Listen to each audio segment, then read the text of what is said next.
তো বন্ধুরা সামনেই ডব্লিউবিপি আর কেপির এক্সাম রয়েছে, তাই আজ থেকেই আমরা আমাদের 60 দিনের চ্যালেঞ্জ শুরু করে দিয়েছি। আর এই চ্যালেঞ্জে তুমি যদি শুরু থেকে শেষ পর্যন্ত আমার সঙ্গে জুড়ে থাকতে পারো, ম্যাথ, জিকে, জিআই এই তিনটে সাবজেক্ট সম্পূর্ণ সিলেবাসটা যে কিভাবে কোন দিক দিয়ে তোমার শেষ হয়ে যাবে তুমি নিজেও বুঝতে পারবে না। শুধু সম্পূর্ণ এই 7টা দিন কষ্ট করে আমার সঙ্গে জুড়ে থাকো। আর এর সাথে সাথে দেখো আমি 20টা যে মক টেস্টগুলো করাবো, সেই মক টেস্টগুলো কিন্তু ভেরি ভেরি ইম্পর্টেন্ট। সেই মক টেস্টগুলো তুমি কিন্তু অ্যাটেন্ড করবে, ঠিক আছে? তা আজকে আমাদের প্রথম দিন, আর এই প্রথম দিনে আমরা কি দেখবো দেখো, কারেন্ট অ্যাফেয়ার্স থেকে আমরা দেখবো স্পোর্টস। বস, এই যে স্পোর্টস থেকে না পরীক্ষায় প্রশ্ন আসেই আসে, এখান থেকে গুরুত্বপূর্ণ 20টা প্রশ্ন আজকে আমরা দেখে নেব। চলো, জিকে টপিক থেকে আমরা দেখব আজকে ন্যাশনাল মুভমেন্ট, বলে তো জাতীয় আন্দোলন, এইখান থেকে পরীক্ষায় প্রশ্ন হয়। এই টপিকটা আজকে আমরা দেখে নেব। এটার পার্ট 1 হবে, পার্ট 2টা আমরা নেক্সট দিন অর্থাৎ কালকে দেখব, কেমন? তার সাথে সাথে আমরা দেখব, চলে আসি ম্যাথে আজকে আমরা কি করব দেখো। ম্যাথে আজকে আমরা দেখব সরলীকরণ অর্থাৎ সিম্পলিফিকেশনের পার্ট এটা দেখব। আর এইখানে আজকে আমরা আজকে তুমি পাবে কি দেখো, আজকে এখানে আমরা 2018 থেকে 2023-এ ওয়েস্ট বেঙ্গল পুলিশের যতগুলো পরীক্ষা হয়েছে, সে তুমি ডব্লিউবিপি বলো, কেপি বলো, এসআই বলো, কনস্টেবল, লেডি কনস্টেবল বলো, 2018 থেকে 23-এর মধ্যে পুলিশের যতগুলো পরীক্ষা হয়েছে সেই সকল পরীক্ষায় আসা সিম্পলিফিকেশনের প্রশ্ন আমি তুলে ধরেছি আজকে, সেগুলো আজকে আমরা আলোচনা করব। বুঝতে পারলে আমি কিভাবে ক্লাস করাচ্ছি? দেখো, জিআইতে আজকে আমরা করব নাম্বার সিরিজ, ঠিক আছে? নাম্বার সিরিজ সংখ্যা শ্রেণী থেকে, সংখ্যা শ্রেণীর পার্ট 1টা দেখব। ঠিক একই রকম আজকে আমরা দেখব যে 2018 থেকে 23 পর্যন্ত পুলিশের যতগুলো পরীক্ষা হয়েছে সেখানে যে টাইপের প্রশ্নপত্রগুলো এসেছে, যে প্রশ্নগুলো এসেছে সেই প্রশ্নগুলো আজকে আমরা দেখে নেব। নেক্সট দিন কালকে আমরা দেখব যে এই যে অধ্যায় থেকে সরলীকরণ বলো আর নাম্বার সিরিজ বলো, দুটো জিকে আর ম্যাথ, এই যে অধ্যায়টা পুরো কমপ্লিট হয়ে যাবে কালকে আমরা কি করব, এই যে দুটো টপিক, এই টপিক থেকে আর কোন টাইপের প্রশ্নগুলো পড়ে রয়েছে আর কোনগুলো পরীক্ষা আসার মতো, সেগুলো আমি কালকে করিয়ে দেবো। বুঝতে পারলে? তাহলে পরেই দুটো অধ্যায় তোমার কমপ্লিট হয়ে যাবে। চলো, এর সাথে সাথে আমরা কি দেখবো দেখো, জিকে থেকে পিভিআর সিআরসির 5টা প্রশ্ন, মাত্র 5টা প্রশ্ন আমরা একটু ডিটেলসে আলোচনা করে নেব। যেটা থাকবে 2023-এ যে কলকাতা পুলিশ কনস্টেবল একটা পরীক্ষা হয়েছিল না, সেই পরীক্ষার 5টা প্রশ্ন আমরা আলোচনা করে নেব। এবার এই ক্লাসটা তুমি মনোযোগ সহকারে দেখবা। দেখো, প্রতিদিন সকাল 6টা, আমি সকালে রেখেছি এই কারণেই, সকালবেলা ঘুম থেকে উঠে দেখো আমাদের মাইন্ডটা খুব ভালো ফ্রেশ থাকে, সেই জন্য আমি ক্লাসগুলো প্রতিদিন সকাল 6টা বাজলে পরেই তুমি কি করবে দেখো। এখন তো তুমি ক্লাসটা শুরু হয়ে গেছে, খুব ভালো করে কানে একটা হেডফোন দাও, দিয়ে ভালো করে শোনো জিকেগুলো এবং ম্যাথ ক্লাস যেটা আমি করাচ্ছি। একটাই ভিডিও পাবে, এই একটা ভিডিও তুমি মনোযোগ সহকারে ভালো করে শুনে বুঝে নাও। বুঝে নেওয়ার পরে আমাদের টেলিগ্রাম চ্যানেলে চলে যাবে, সেখানে দেখো আমি এই সমস্ত পিডিএফগুলো আমি সেখানে সেন্ড করে দিচ্ছি। সেখান থেকে তুমি এই ম্যাথ আর জিআইটা তুলে নিয়ে সেগুলো নিজে একবার প্র্যাকটিস করে নেবে। প্র্যাকটিস করে নেওয়ার পরে ব্যাস হয়ে গেল। এবার সারাদিনে যখন খুশি তুমি একটু এই যে কারেন্ট অ্যাফেয়ার্সটা আর জিকেগুলো তুমি একটু রিভিশন করে নেওয়ার পরে দেখো আমি রাত 9টায়, ঠিক আছে, 9 PM রাত 9টা বাজলে পরেই আমি একটা কি দেবো, আমি একটা তোমাদের মিনি মক টেস্ট দেবো। আর যে মক টেস্টটা থাকবে, আজকে যে সমস্ত পড়াগুলো তুমি পড়লে, যে টাইপের ম্যাথ করলে, যে টাইপের জিআইগুলো তুমি করেছো, সেই রিলেটেড সব মিলিয়ে মোটমাট জিকে ম্যাথ জিআই মিলিয়ে 20টা প্রশ্ন থাকবে এই মিনি মক টেস্টে। সেই 20টা প্রশ্নের মধ্যে তোমার টার্গেট রাখতে হবে যে তুমি যেন সেখান থেকে 18-19টা প্রশ্ন সঠিক করতে পারো। সবই কিন্তু এইখান থেকেই থাকবে, আজকে যেগুলো পড়লাম সেগুলো আমি দেখব যে কে কেমন পড়া রিভিশন করছো, সেই জন্য আমি দেখে নেব যে 20-র মধ্যে কে কত নাম্বার তুলতে পারছো। বুঝতে পারলে? আর মিনি মক টেস্টটাও কিন্তু আমি আগে টেলিগ্রামে দেবো, সেখান থেকে তোমরা টেস্টটা দেবে। দেওয়ার পরে আমি যদি পারি তো ইউটিউবে আমি রাত 9টা বাজলে পরে ক্লাসটা করিয়ে দেবো। বুঝতে পারলে? আর এই সমস্ত পিডিএফ আমাদের টেলিগ্রাম চ্যানেলে পেয়ে যাবে। যারা এখনও জয়েন্ট হওনি অবশ্যই আমাদের সঙ্গে জুড়ে যাও। চলো আজকের ভিডিওটা শুরু করা যাক। তো বস এই 7টা দিন এমনভাবে পড়ে নাও যাতে জীবনে আর তোমাকে পড়তে না হয়, মানে জীবনে আর যেন চাকরির জন্য পড়তে না হয়, এবারে যেন তুমি চাকরিটা পেয়ে যাও। সেই জন্য এই 7টা দিন একটু কষ্ট করে আমার সঙ্গে জুড়ে থেকে নিজের প্রিপারেশনটাকে আরও মজবুত করে নাও।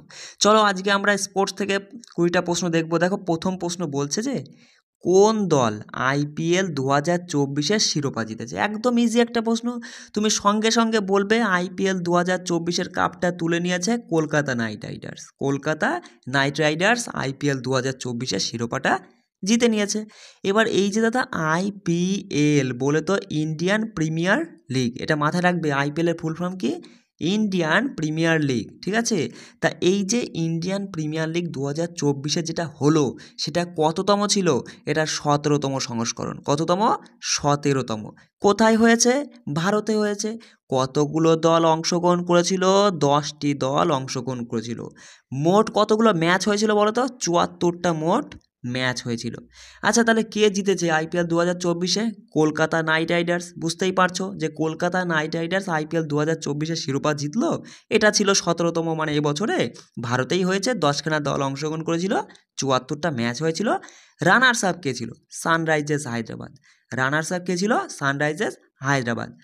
চলে আসি, যদি বলে আইপিএল 2024-এ বলো তো পার্পেল কাপ কে ছিল? দেখো পার্পেল দিয়ে মাথায় রাখবে, প্যাটেল জিতেছে পার্পেল কাপ। পার্পেল কাপ জিতেছে।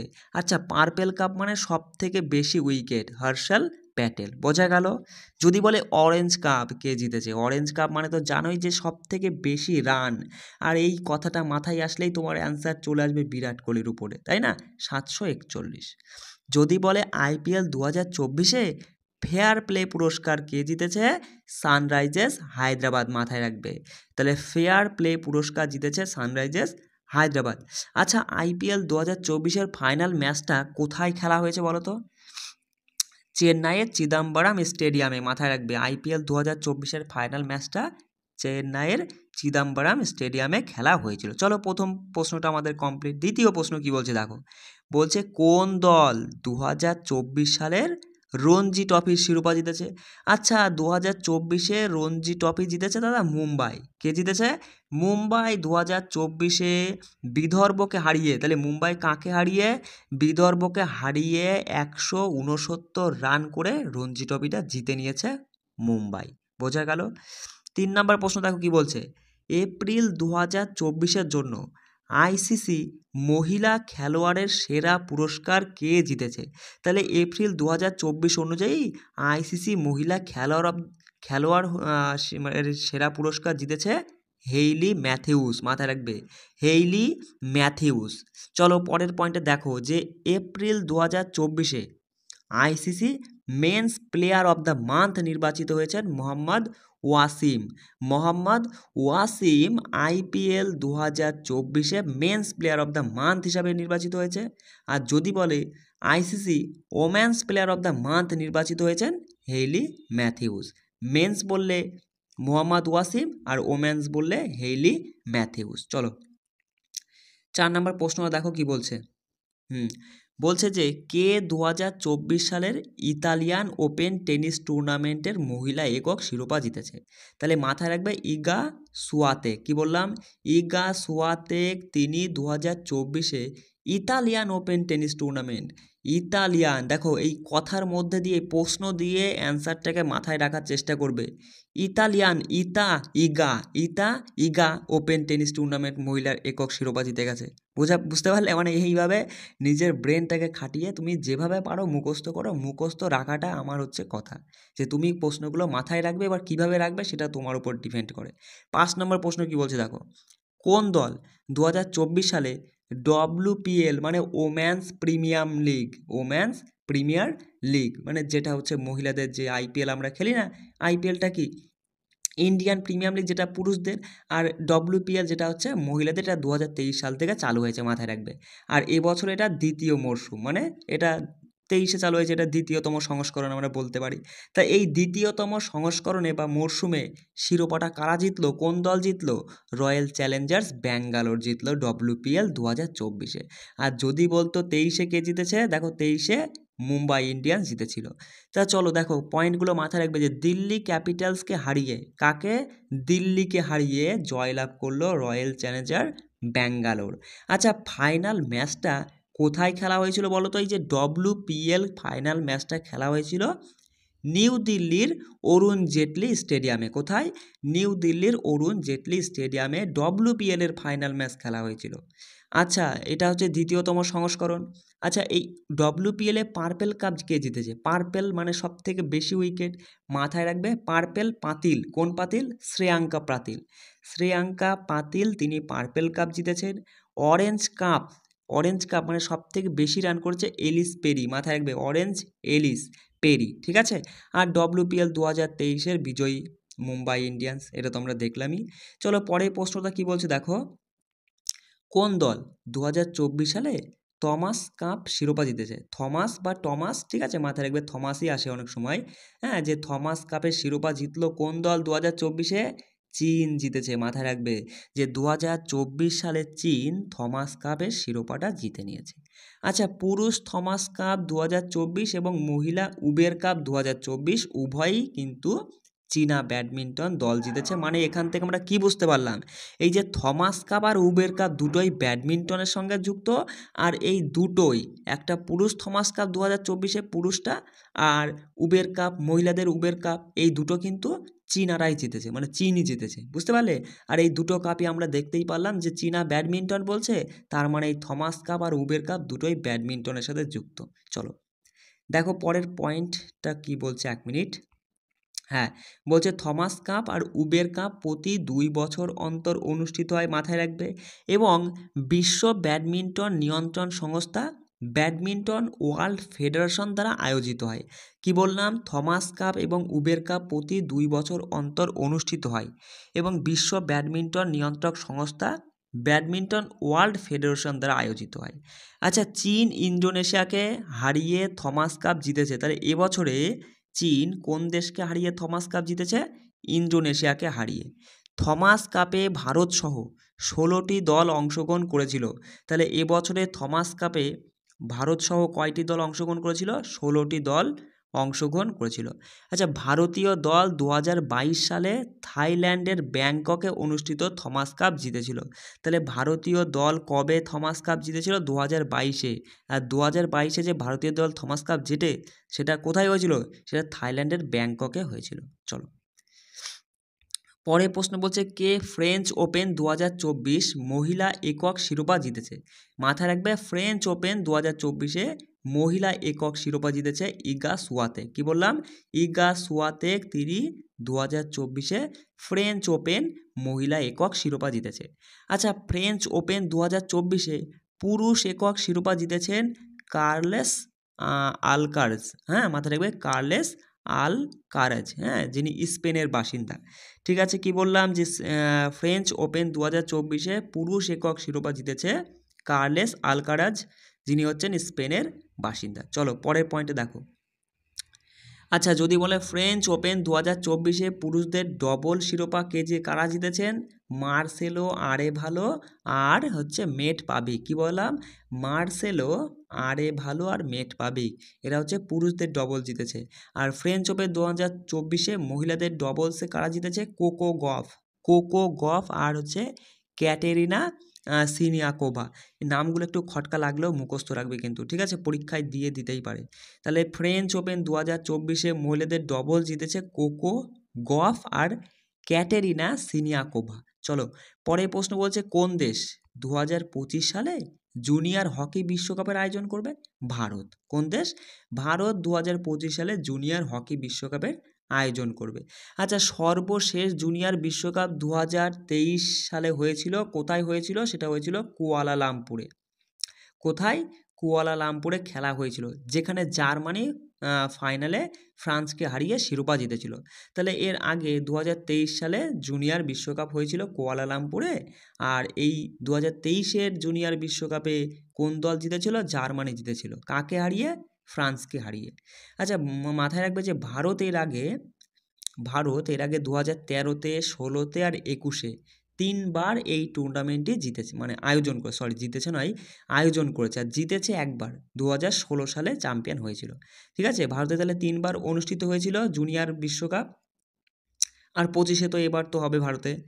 কত হয়েছিল, 13-তে, 16-তে আর 21-এ হয়েছিল, আর এই 25-এ হবে ভারতে। আর মাথায় রাখবে যে 2016-তে কেবল ভারত জয়লাভ করেছিল জুনিয়র মানে হকি বিশ্বকাপটা। চলো 1 মিনিট, হ্যাঁ, পরে প্রশ্ন দেখো কি বলছে, বলছে কে নরওয়ে দাবা 2024 টুর্নামেন্ট জিতেছে। তাহলে নরওয়ে দাবা টুর্নামেন্ট 2024-এ জিতেছে মার্গনেস কার্লসেন। মাথায় রাখবে মার্গনেস কার্লসেন 2024-এ নরওয়ে দাবা টুর্নামেন্ট জিতেছে। এখানে মাথায় রাখবে যে নরওয়ে দাবা নারী বিভাগে শিরোপা জিতেছেন কে? নরওয়ে দাবার নারী বিভাগে শিরোপা জিতেছেন জু ওয়েন জুন নারী বিভাগে, মানে নরওয়ে দাবার নারী বিভাগের শিরোপাটা জিতেছে। পরের প্রশ্ন দেখো কি বলছে, বলছে কে ফর্মুলা 1 কানাডিয়ান গ্র্যান্ড প্রিক্স 2024-এ জিতেছে। তাহলে কানাডিয়ান গ্র্যান্ড প্রিক্স 2024-এ কে জিতলো? মাক্স ভার্স্টাপেন। কি বললাম? মাক্স ভার্স্টাপেন 2024-এ ফর্মুলা 1 কানাডিয়ান গ্র্যান্ড প্রিক্সটা জিতেছে। যদি বলে কোন দেশ অনূর্ধ্ব 19 পুরুষদের ওডিআই বিশ্বকাপ 2024-এ জিতেছে? অস্ট্রেলিয়া ওডিআই বিশ্বকাপ 2024-এ জিতেছে। ঠিক আছে, অনূর্ধ্ব 19 পুরুষদের ওডিআই বিশ্বকাপ 2024-এ অস্ট্রেলিয়া জিতেছে। আচ্ছা পরের প্রশ্ন দেখো, ইউএফসি লুইসভিলে 2024-এ আলটিমেট ফাইটিং চ্যাম্পিয়নশিপের লড়াইয়ে জয়ী প্রথম ভারতীয়কে। খুব গুরুত্বপূর্ণ একটা প্রশ্ন। ইউএফসি লুইসভিলে 2024-এ আলটিমেট ফাইটিং চ্যাম্পিয়নশিপের লড়াইয়ে জয়ী প্রথম ভারতীয়কে? পূজা তোমর ইউএফসি দিয়ে মাথায় রাখবে। ইউএফসি লুইসভিলে 2024-এ আলটিমেট ফাইটিংয়ে প্রথম জয়ী একজন ভারতীয়। ঠিক আছে, আচ্ছা এই যে পূজা তোমর কোন রাজ্যের বাসিন্দা? মাথায় রাখবে পূজা তোমর উত্তরপ্রদেশের মুজফ্ফরনগরের বাসিন্দা। ঠিক আছে, তিনি হচ্ছে পূজা তোমর কি ব্রাজিলের রায়ানে ডস সন্তোষকে হারিয়ে নতুন রেকর্ড গড়েছেন। তাহলে পূজা তোমর কাকে হারিয়েছে? ব্রাজিলের রায়ানে ডস সন্তোষ আর কি। ঠিক আছে, মাথায় রাখবে তাকে হারিয়ে তিনি নতুন রেকর্ড গড়েছেন। পরে প্রশ্ন বলছে যে কে হেইলব্রোন নেকার কাপ। মাথায় রাখবে যে হেইলব্রোন নেকার কাপ 2024-এ এটিপি চ্যালেঞ্জার টেনিস টুর্নামেন্টের পুরুষদের একক শিরোপা জিতেছে সুমিত নাগপাল। তাহলে এই যে হেইনবোর্ন নেকার কাপ, এইটা মাথায় রাখবে যে হেইনবোর্ন নেকার কাপ 2024-এ জিতল সুমিত নাগপাল। আচ্ছা শিফট কৌর সামরা যিনি 2024 সালের জুন মাসে একটি অসাধারণ কৃতিত্ব অর্জনের জন্য সংবাদে ছিলেন, তিনি কিসের সঙ্গে যুক্ত? শুটিংয়ের সঙ্গে যুক্ত। তাহলে মাথায় রাখবে শিফট কৌর, মাথায় রাখবে শিফট কৌর সামরা শুটিংয়ের সঙ্গে যুক্ত। মহিলাদের 50 মিটার রাইফেলে 3 পজিশনে শিফট কৌর সামরা ব্রোঞ্জ পদক জিতেছে। তাহলে শিফট কৌর সামরা তিনি হচ্ছেন মহিলাদের 50 মিটার রাইফেল 3 পজিশনে কি ব্রোঞ্জ পদক জিতেছে। পরীক্ষায় যদি আসে যে মহিলাদের 50 মিটার রাইফেল 3 পজিশনে নিম্নের কোন ব্যক্তি ব্রোঞ্জ পদক জিতেছে? শিফট কৌর সামরা। আর শিফট কৌর সামরা শুটিংয়ের সঙ্গে যুক্ত, বুঝতেই পারছো। 15 নম্বর প্রশ্নটা কি বলছে দেখো, কে ফর্মুলা 1 মিয়ামি গ্র্যান্ড প্রিক্স 2024-এ জিতেছে। তাহলে ফর্মুলা 1 মিয়ামি গ্র্যান্ড প্রিক্স 2024-এ জিতেছে ল্যান্ডো নরিস। কি বললাম? ল্যান্ডো নরিস। মাথায় রাখবে নামগুলো। ঠিক আছে,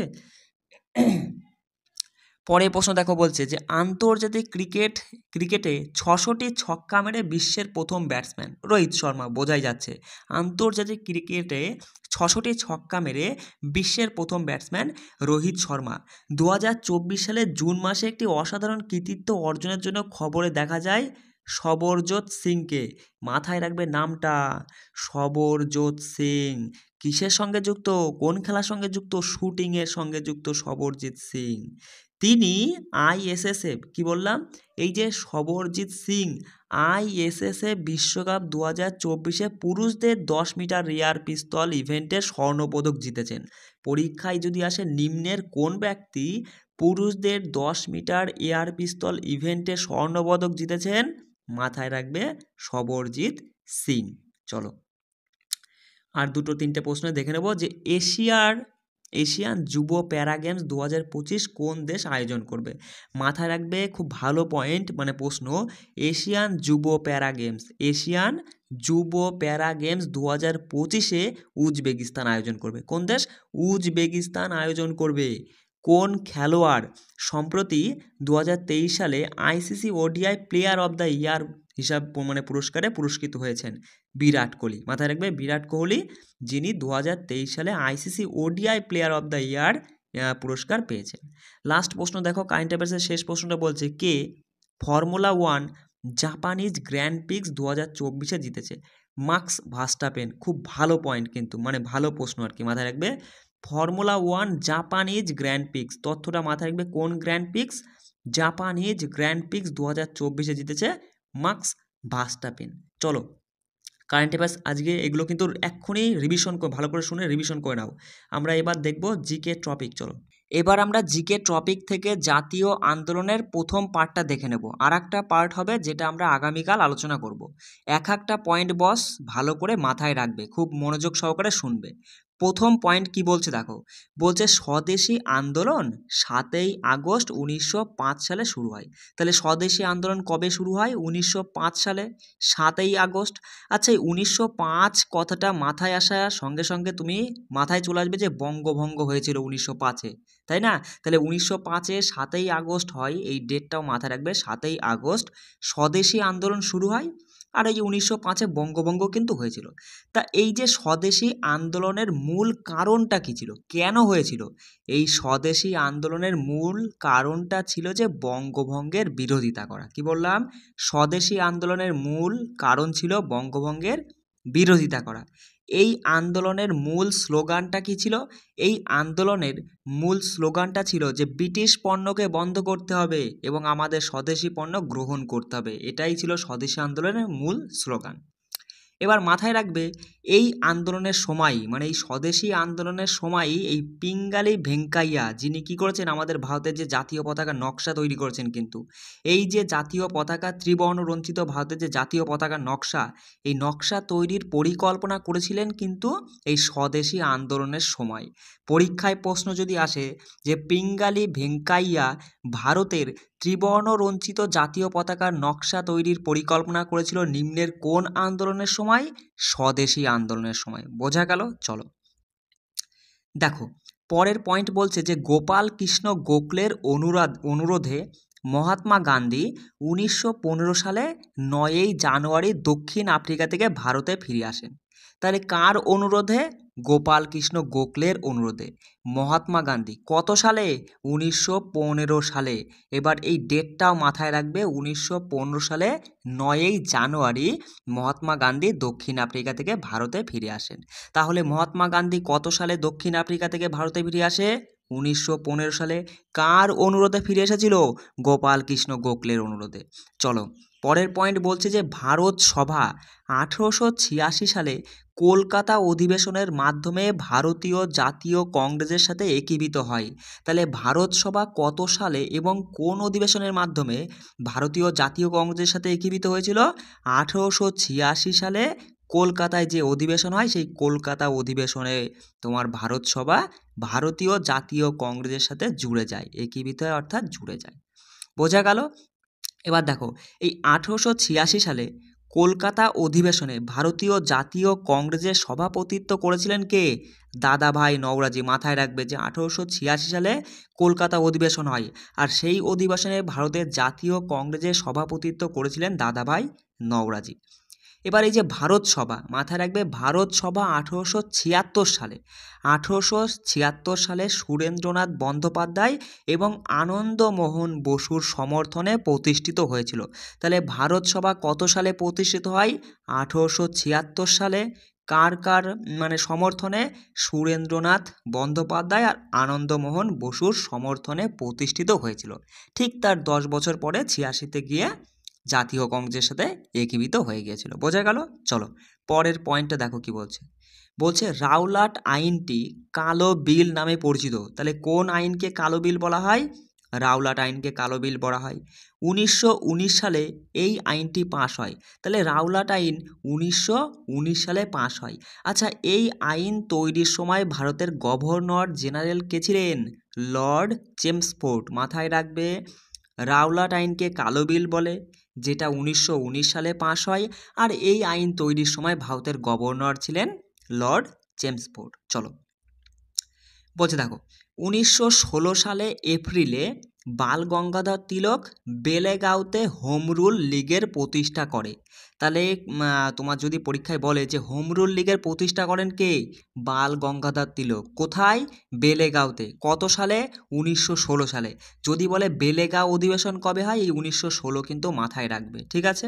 এবার তার সাথে মাথায় রাখবে যে অ্যানি বেসান্ট 1916 সালের সেপ্টেম্বরের মাদ্রাসা হোম রুল লীগ চালু করেছিল। তাহলে এই যে মাদ্রাসে হোম রুল লীগ চালু করেছিল কে?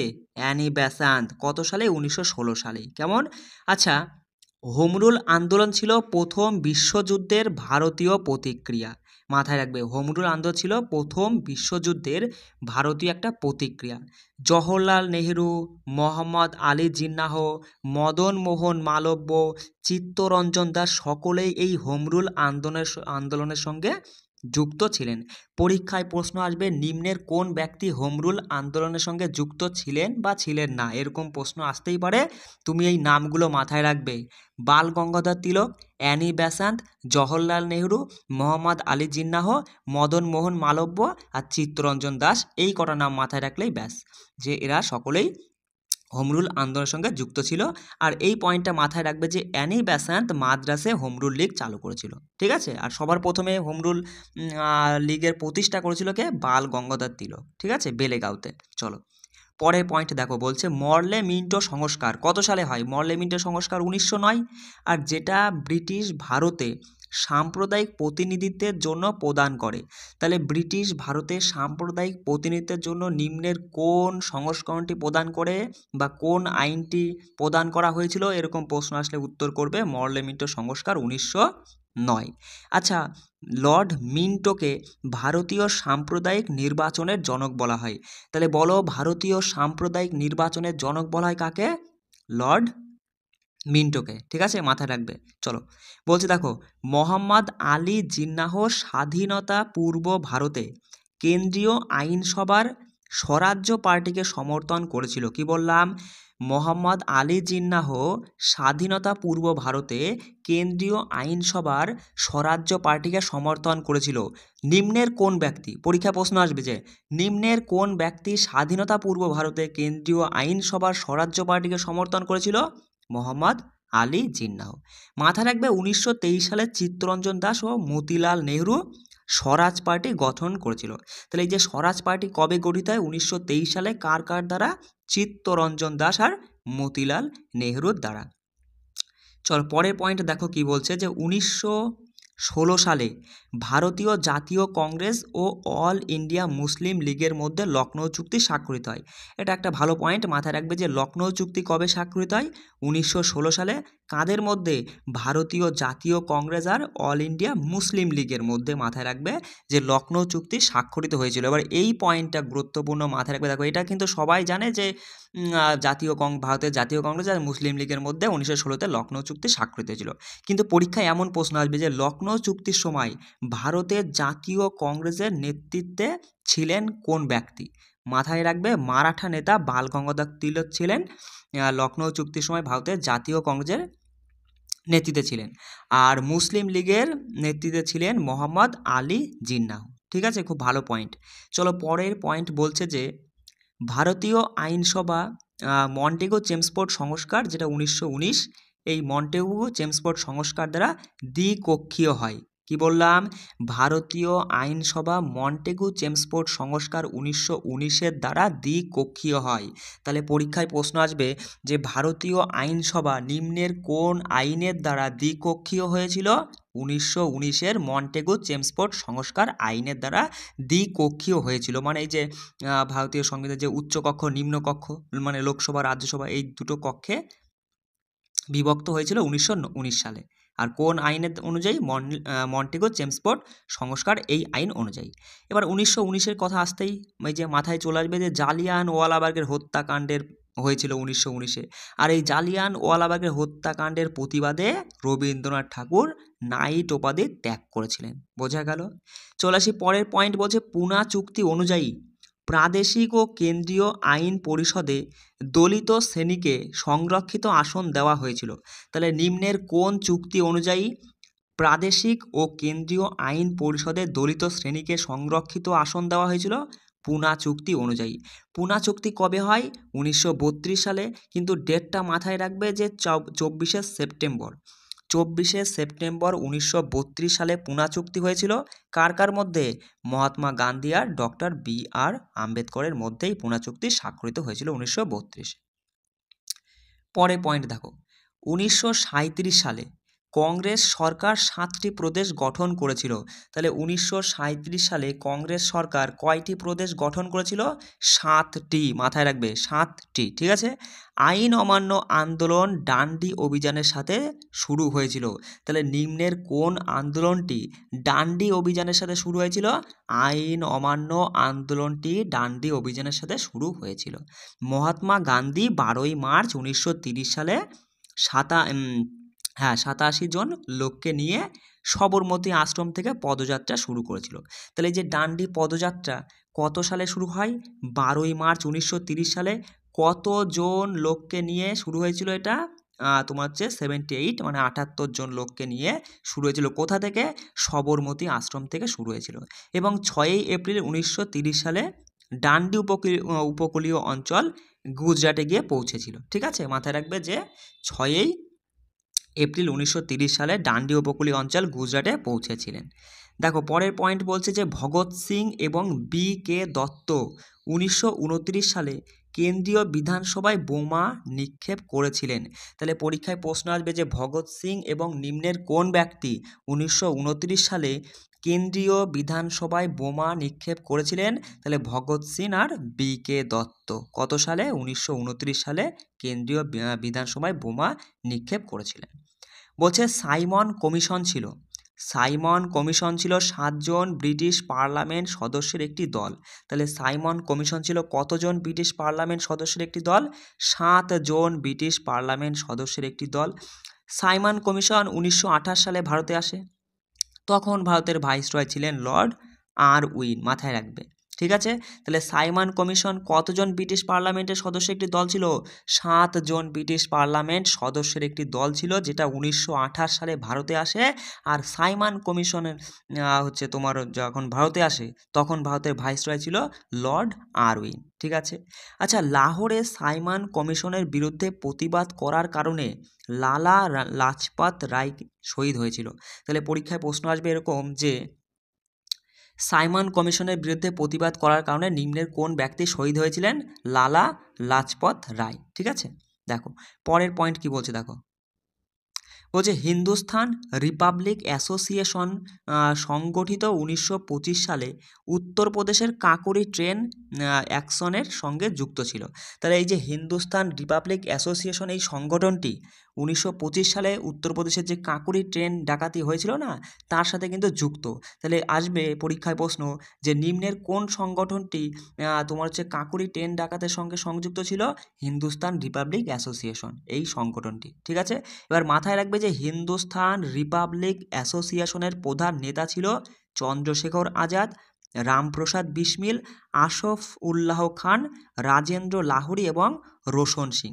তাহলে পরীক্ষায় প্রশ্ন আসবে নিম্নের কোন ব্যক্তি হিন্দুস্তান রিপাবলিক অ্যাসোসিয়েশন সংগঠনের সঙ্গে যুক্ত নয়?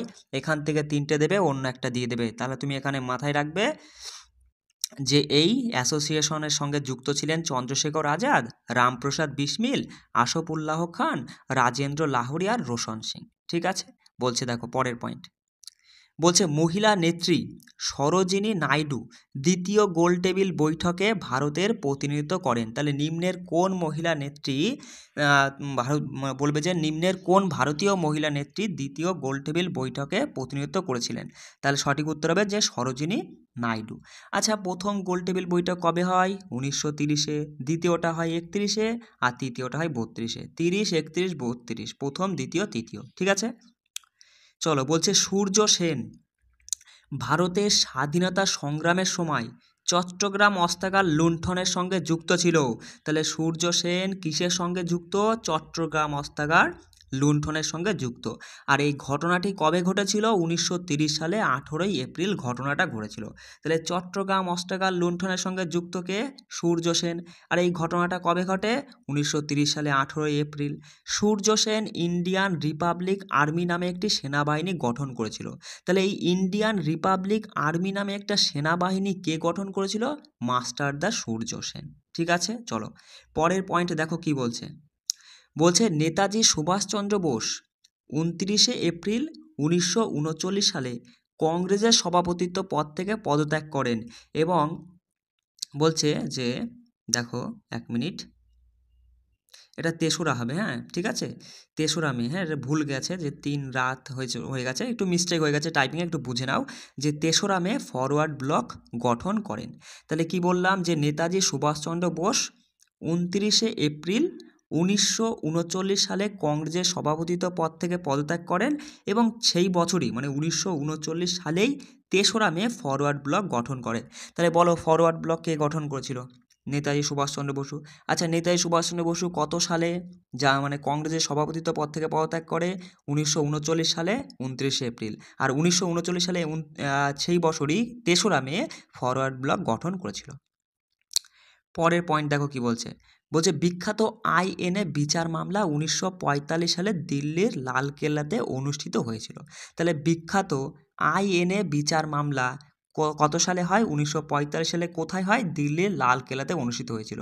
আচ্ছা, এই দিল্লির লালকেল্লা কবে নির্মিত হয়? আর 1600, এটা দেখো, এটা হয়তো মিস্টেক হয়েছে, 18 হবে না, 16। দিল্লির লালকেল্লাটা মাথায় রাখবে 1638-এ নির্মাণ কাজ শুরু হয় আর 1648-এ গিয়ে নির্মাণ কাজ শেষ হয়েছিল। ঠিক আছে, এটা একটু এখানে মিস্টেক আছে, তুমি ঠিক করে নেবে যে দিল্লি লালকেল্লা 1638-এ নির্মাণ কাজ শুরু হয়েছিল আর হচ্ছে 48-এ গিয়ে নির্মাণ কাজ শেষ হয়েছিল। চলো পরের পয়েন্ট দেখো কি বলছে।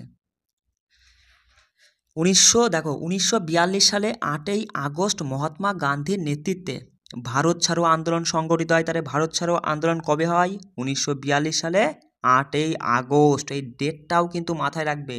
1942 সালে 8ই আগস্ট ভারত ছাড়ো আন্দোলন সংগঠিত হয়। আচ্ছা, ভারত ছাড়ো আন্দোলনের খসড়া কে প্রস্তুত করেছিলেন? তাহলে ভারত ছাড়ো আন্দোলনের খসড়া প্রস্তুত করেছিলেন জওহরলাল নেহেরু। মাথায় রাখবে মেদিনীপুরের মাতঙ্গিনী হাজরা ভারত ছাড়ো আন্দোলনের সঙ্গে যুক্ত ছিলেন কিন্তু। তাহলে মেদিনীপুরের কোন মহিলা নেত্রী? মাতঙ্গিনী হাজরা ভারত ছাড়ো আন্দোলনের সঙ্গে যুক্ত ছিলেন। এছাড়াও বেশ কিছু নাম মাথায় রাখবে, রাম মনোহর লোহিয়া, তারপরে জয়প্রকাশ নারায়ণ এবং অরুণা আশোপালি এই আন্দোলনের সঙ্গে যুক্ত ছিলেন। পরীক্ষায় এমন প্রশ্ন আসবে যে অরুণা আশোপালি নিম্নের কোন আন্দোলনের সঙ্গে যুক্ত ছিল? তার মধ্যে ভারত ছাড়ো আন্দোলন থাকবে, সেটা সঠিক উত্তর করে দিয়ে চলে আসবা। বুঝতে পারছো? চলো পরের পয়েন্ট দেখো কি বলছে। বলছে ভারত ছাড়ো আন্দোলনের সময় জওহরলাল নেহেরু কি বলছে? আহমেদনগর দুর্গে বন্দী হয়েছিলেন। তাহলে কোন আন্দোলনের সময় জওহরলাল নেহেরু আহমেদনগর দুর্গে বন্দী ছিলেন, মাথায় রাখবে, সেটা হচ্ছে ভারত ছাড়ো আন্দোলনের সময়। ঠিক আছে। আচ্ছা দেখো, ভারতের জন্য পরিকল্পিত ক্যাবিনেট মিশন পরিকল্পনা একটি ইউনিয়ন অফ স্টেটস গঠন করেছিল আর কি। তাহলে পরীক্ষা এমন আসবে যে ভারতের জন্য পরিকল্পিত কোন মিশনটি মানে একটি ইউনিয়ন অফ স্টেটস গঠন করেছিল? সেটা হচ্ছে ক্যাবিনেট মিশন। এই পরিকল্পনার দ্বারাই কি করা হয়েছিল? ইউনিয়ন অফ স্টেটস গঠন করা হয়েছিল। কি বললাম? ক্যাবিনেট মিশন পরিকল্পনা অনুযায়ী ইউনিয়ন অফ স্টেটস গঠন করা হয়েছিল। আচ্ছা, ক্যাবিনেট মিশন 24শে মার্চ 1946 সালে ভারতে আসে। কবে আসে? 1946 সালে।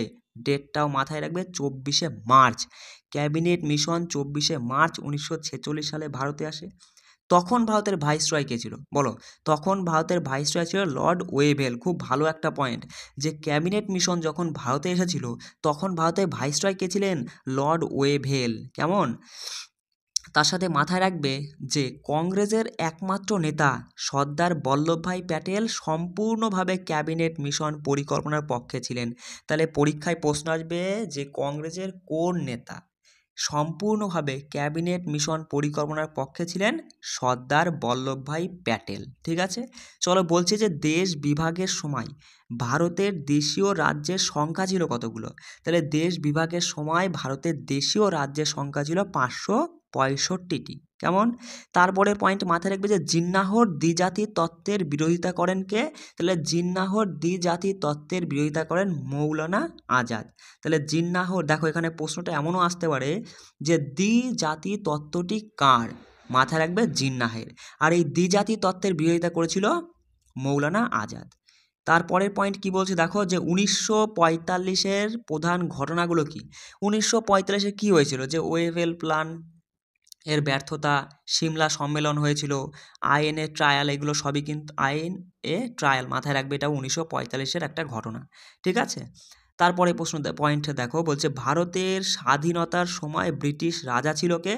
ভারতের স্বাধীনতার সময় ব্রিটিশ রাজা ছিল জর্জ ষষ্ঠ। ঠিক আছে, খুব ভালো পয়েন্ট, যে ভারতের স্বাধীনতার সময় ব্রিটিশ রাজা ছিলেন জর্জ ষষ্ঠ। ঠিক আছে, 1947 সালে সাম্প্রদায়িক সম্প্রীতি পুনরুদ্ধারের জন্য মহাত্মা গান্ধী পূর্ব বাংলার নোয়াখালী সফর করেছিল।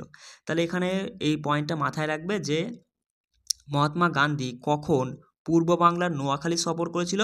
1947 সালে সাম্প্রদায়িক সম্প্রীতি পুনরুদ্ধারের জন্য মহাত্মা গান্ধী পূর্ব বাংলার নোয়াখালী সফর করেছিল।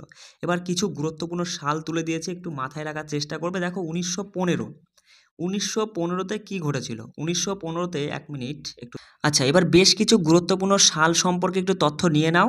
দেখো প্রথমেই রয়েছে 1915 সালে মহাত্মা গান্ধীর ভারতের প্রত্যাবর্তন, মানে মহাত্মা গান্ধী দক্ষিণ আফ্রিকা থেকে ভারতে ফিরে এসেছিল 1915-তে। 1916-তে কী হয়? হোম রুল আন্দোলন হয়, লখনৌ চুক্তি হয় 1916-তে। 1917-তে কী হয়? চম্পারণ সত্যাগ্রহ হয়েছিল 1917 সালে। 1918-তে কী হয়? খেদা সত্যাগ্রহ হয়েছিল।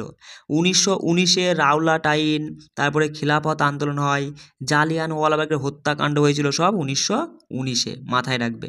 1920-র কথা আসি, 1920-তে অসহযোগ আন্দোলন হয়। 1921-এ মোপলা বিদ্রোহ। 1922-এ চৌরি চৌরার ঘটনা ঘটেছিল, অসহযোগ আন্দোলন প্রত্যাহার হয়েছিল এই 1922-এ। কিন্তু 25টা গুরুত্বপূর্ণ, মাথায় রাখবে। 25-এ কাকরি ট্রেন ডাকাতি হয়েছিল। 28-এ স্যান্ডার্স হত্যা, বরদৌলি আন্দোলন 28-এ হয়েছিল। আর 1930-এ আইন অমান্য আন্দোলন হয়, লবণ সত্যাগ্রহ হয়, চট্টগ্রাম অস্ত্রাগার লুণ্ঠিত হয়, আর রাইটার্স বিল্ডিং আক্রমণ হয় 1930 সালে। খুব ভালো একটা পয়েন্ট। ঠিক আছে, 1931-এ যদি আসি, গান্ধী আরউইন চুক্তি হয়েছিল 1931-এ। 32-এ পুনা চুক্তি হয়। 1942-এ ভারত ছাড়ো আন্দোলন হয়েছিল। 1943-এ আজাদ হিন্দ ফোর্স গঠিত হয়েছিল। আর 45-এ ওয়েভেল প্ল্যানের ব্যর্থ হয়েছিল। ঠিক আছে, আর 46টা মাথায় রাখবে, 1946-এ নৌ বিদ্রোহ হয়েছিল। এই সালগুলো কিন্তু বারবার পরীক্ষা আসে বলে আমি কিন্তু এগুলো তুলে দিয়েছি, একটু মাথায় রাখবে। তাহলে আজকে আমাদের ন্যাশনাল মুভমেন্টের প্রথম পার্ট হয়ে গেছে। দ্বিতীয় পার্ট আর কিছু গুরুত্বপূর্ণ প্রশ্ন রয়ে গেছে এই ন্যাশনাল মুভমেন্ট থেকে, মানে জাতীয় আন্দোলন থেকে, সেগুলো আমরা এমসিকিউ টাইপের প্রশ্ন হিসেবে আগামীকাল দেখে নেব। ঠিক আছে, চলো এবার আমরা ম্যাথের ক্লাসটা করব। ম্যাথের থেকে আমরা সিম্পলিফিকেশন অর্থাৎ সরলীকরণ, এই যে টপিকটা দেখব, এখান থেকে দেখো এই টপিকটা থেকে মোটমাট তোমার 19টা পিভিআরসিআরসের প্রশ্ন আর 26টা মোস্ট এক্সপেক্টেড ভিবিআই কোশ্চেন্স রয়েছে। এই টোটাল 45টা প্রশ্ন করে নিতে পারলেই এই টপিকটা তোমার কমপ্লিট হয়ে যাবে। তা আজকে আমরা 19টা যে পিভিআরসিআরসের প্রশ্ন এসেছিল সেই প্রশ্নগুলো, সেই টাইপগুলো আমরা একটু দেখে নেব। দেখো চলে আসি প্রথম প্রশ্নে। এই প্রশ্নটা ডব্লিউবিপি কনস্টেবল প্রিলিমিনারি 2018 প্রশ্ন। দেখো একটা জিনিস মাথায় রাখবে যে সিম্পলিফিকেশনের অঙ্ক করতে গেলেই তোমার এই যে বদমাস রুল তুমি ফলো করবে। কি বললাম? বদমাস। হ্যাঁ, এই বদমাস রুলটা ফলো করবে। অনেকেই জানা আছে, অনেকের অজানা রয়েছে। আমি একটু ছোট্ট করে বলে দিই। বি ফর ব্যাকেট, মানে সবার প্রথমে ব্যাকেটের কাজ করব। ও ফর অফ, অফ মানে যাকে বাংলায় এর বলে, আর এর মানে হচ্ছে গুণ। ডি ফর ডিভিশন, মানে ভাগ, বুঝতেই পারছো। এম ফর মাল্টিপ্লিকেশন, মানে তারপর মাল্টিপ্লিকেশন মানে কি, গুণের কাজটা করব। এ ফর অ্যাডিশন মানে যোগ, আর এস ফর সাবস্ট্রাকশন মানে বিয়োগ। মানে সবার প্রথমে ব্যাকেটের কাজ, ব্যাকেটের পরে অফ বা এর থাকলে তার কাজটা করব, আর অফ বা এর মানে হচ্ছে গুণ, তারপরে ভাগের কাজ করব, তারপরে গুণের কাজ, তারপরে যোগ, তারপর লাস্টে গিয়ে আমরা বিয়োগের কাজটা করব। তাহলে এই অঙ্কটা, এক মিনিট দেখো, খুব সহজে তুমি কিভাবে করবে অঙ্কটা। দেখো প্রথমে ব্যাকেটের মধ্যে অফের কাজটা করবে। দেখো হাফ ইন্টু হাফ, অফ মানে আমরা দেখলাম গুণ, তাহলে হাফের সাথে হাফ গুণ করলে কি হয়, এক আর একে এক, আর দুই গুণ করলে 4, মানে 1/4। কি হলো, 1/4। আর আগে রয়েছে, তার আগে রয়েছে, একটু দেখে নাও কষ্ট করে, হাফ ভাগ রয়েছে। এবার দেখো মাথায় রাখবে, ভাগ থাকলে সবসময় সেটাকে তুমি গুণে পরিণত করবে, কেমন? আর যেই গুণে পরিণত করবে তার ডান দিকে যেটা থাকে সেটা উল্টে যাবে। কোন দিকে? ডান দিকেরটা উল্টাবে, মানে ডান দিকেই যে হাফ আর হাফ গুণ করে আমরা 1/4 পেলাম, এটা উল্টে গিয়ে হবে 4/1। দেখো কাটাকাটি করলে পরে কি আসছে, 2 আসছে। তাহলে আমরা ওপরে পেলাম 2, এইটুকু তুমি মাথায় রাখবে, একটু কষ্ট করে বুঝে নেবে। তাহলে নিচেরটা তুমি দেখো, হাফ আর হাফ গুণ করলে 1/4 যোগ, আর এদিকে রয়েছে 1/2, 1/4 আর 1/2 যোগ করলে কি হয় বস, সঙ্গে সঙ্গে নিচেরটা সেম করে নেবে, তাহলে 4 হয়ে গেল। 4 থাকলে যেটা থাকে সেটা একবার বসে, আর ওপরেগুলো যোগ, 2 অক্ষে 2, আর এই 3/4। তাহলে আমরা পেলাম, ওপরে পেলাম দাদা 2, আর নিচে 3/4। এই 3/4 আমরা এই যে দাগটা, মানে বাই মানে কি, ভাগ বোঝায়, তাহলে 2 ভাগ 3/4, আমরা 2 গুণ এটাকে উল্টে দেব, 4/3 হয়ে যাবে। তাহলে 4 দুগুণি 8, 8কে যদি তুমি 3 দিয়ে ভাগ করো, দেখো 8কে 3 দিয়ে ভাগ করলে 3 দুগুণি 6, 2 ভাগশেষ থাকছে, তাহলে 2 পূর্ণ 2/3 আমাদের সঠিক উত্তর হয়ে গেল। বুঝতে পারলে? তাহলে এই টাইপের প্রশ্ন তুমি কি করে করবে, 2 পূর্ণ 2/3, অপশান 3 রয়েছে আমাদের সঠিক উত্তর। দেখো বলো, এই যে মান নির্ণয় করো, একদম বদমাশ রুল ফলো করবে। আগে কি আমরা দেখতে পাচ্ছি, এখানে ব্যাকেটের কাজ করব, ব্যাকেটের মধ্যে ফার্স্ট ব্যাকেটের কাজটা আগে করব। সিম্পল, তুমি এখানে দেখো 3-এর থেকে আড়াই চলে গেল, 3-এর থেকে যদি আড়াই চলে যায় হাফ থাকে, তাহলে এইটুকু আমাদের কাজ হয়ে গেছে, হাফ রয়েছে। এবার দেখো 5 পূর্ণ 1/3, একটা জিনিস মাথায় রাখবে, এই যে যেগুলো পূর্ণ থাকে না সেগুলোকে এইভাবেও লেখা যায়, 5 যোগ 1/3। বোঝা গেল বিষয়টা? এবার তুমি 5-এর থেকে হাফ বাদ দিয়ে দাও, দেখো 5 পূর্ণ 1/3, তো 5-এর থেকে যদি এই হাফটা বাদ দাও, 4.5, 4.5 আর 4.5, আর এই যে এখানে রয়েছে 1/3, এটা যোগ করে দাও। 4.5 আর 1/3 যোগ করলে পরে দেখো দুটো মৌলিক সংখ্যা থাকলে এদের গুণফলটা নিচে হয় আর যোগফলটা ওপরে হয়, তাহলে হলো 4 পূর্ণ 5/6। ঠিক আছে, এই পর্যন্ত আমাদের কাজ হয়ে গেল, আর আমরা পেলাম 4 পূর্ণ 5/6। একটু কষ্ট করে বুঝবে। এবার দেখো সেখান থেকে বিয়োগটা আমাদের এর সঙ্গে লেগে গেল, 8 বাদ দিতে, 8 থেকে বাদ দিতে বলেছে, এবার 8 থেকে তুমি 4 বাদ দাও, তাহলে 8 থেকে 4 বাদ দিলে কি থাকে, সেই 4 পূর্ণ 5/6 থাকে। ঠিক আছে, 4 পূর্ণ 5/6 থাকে। এবার এই ব্যাকেট চলে গেল, তার এপাশে বিয়োগ আছে, তাহলে বিয়োগটা লেগে গেল, আবার বিয়োগ 4 পূর্ণ 5/6 হলো, মানে এই টোটাল কাজ হয়ে আমাদের কি হলো, বিয়োগ, দেখো এই টোটাল কাজটা হয়ে গিয়ে আমাদের হলো -4 পূর্ণ 5/6। এবার এই ব্যাকেটটার কাজ করো তুমি, দেখো 1/4 আর 1/6 লসাগু তুমি সঙ্গে সঙ্গে বললে 12, 12 3 4 12, 3 বিয়োগ আর 6 দুগুণি 12, 2, তার মানে 1/12। কি পেলাম, 1/12 পেলাম, এইটুকু কাজ করে। এবার এপাশে ভাগ আছে, একটু কষ্ট করে বুঝবে। এবার দেখো আমি কি বলেছি, দুটো মৌলিক সংখ্যা থাকলে গুণফলটা হবে লসাগু আর যোগফলটা হবে গসাগু। বুঝতে পারলে? তাহলে এবার দেখো, তাহলে এইখানে আমরা পেলাম 5, আমি একটু পরিষ্কার করে লিখছি, একটু বুঝে নাও। এইখানে আমরা পেলাম 5/6, ভাগ আছে সেটাকে গুণে পরিণত করলে এটা উল্টে যাবে, এটার মান পেয়েছিলাম 1/12, তাই তো? তাহলে সেটা উল্টে গিয়ে 12/1 হবে। আর এপাশে আমাদের বিয়োগ 4 পূর্ণ 5/6 ছিল। এবার এটা কাটলে 2, দেখো 5 দুগুণি 10, 10-এর থেকে 4 পূর্ণ 5/6 বাদ, মানে 10-এর থেকে তুমি 4 বাদ দাও 6, 6×5/6 বুঝতে পারলে বিষয়টা? 6×5/6 দেখো অপশান 1 রয়েছে, আমাদের সঠিক উত্তর হয়ে গেল। একটু কষ্ট করে অঙ্কগুলো একটু বুঝে নেবে, কেমন?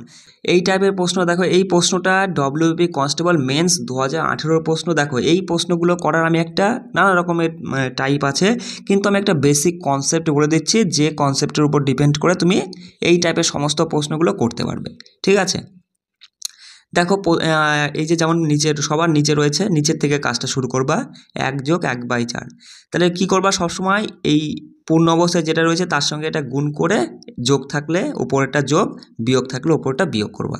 তাহলে এখানে 4×4 যোগ আছে, তাই একটা যোগ হয়ে যাবে 5/4। কি পেলাম? 5/4, যেটাকে ওপরে যখন লিখবো তখন সেটা উল্টে যাবে, 4/5 হবে। তাহলে দেখো 5×5 25, 25-এর থেকে 4 বাদ যাবে, কারণ 5-এর আগে বিয়োগ আছে। তাহলে 25-এর থেকে 4 বাদ দিলে 21, 21/5, 21/5টা হয়ে যাবে 5/21। কোথায় গিয়ে? এখানে গিয়ে হবে 5/21 হবে।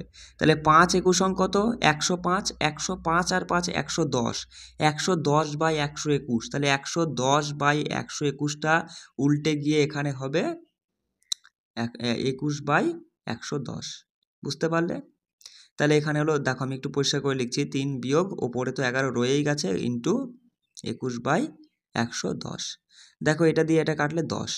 এবার দেখো তাহলে এইটুকু সলভ করো, যে 3×10 30, 30 থেকে 21 গেলে 9, ওপরে 9 আর নিচে 10, 9/10। একদম ইজিভাবে হয়ে গেল, অপশান 2 আমাদের সঠিক উত্তর।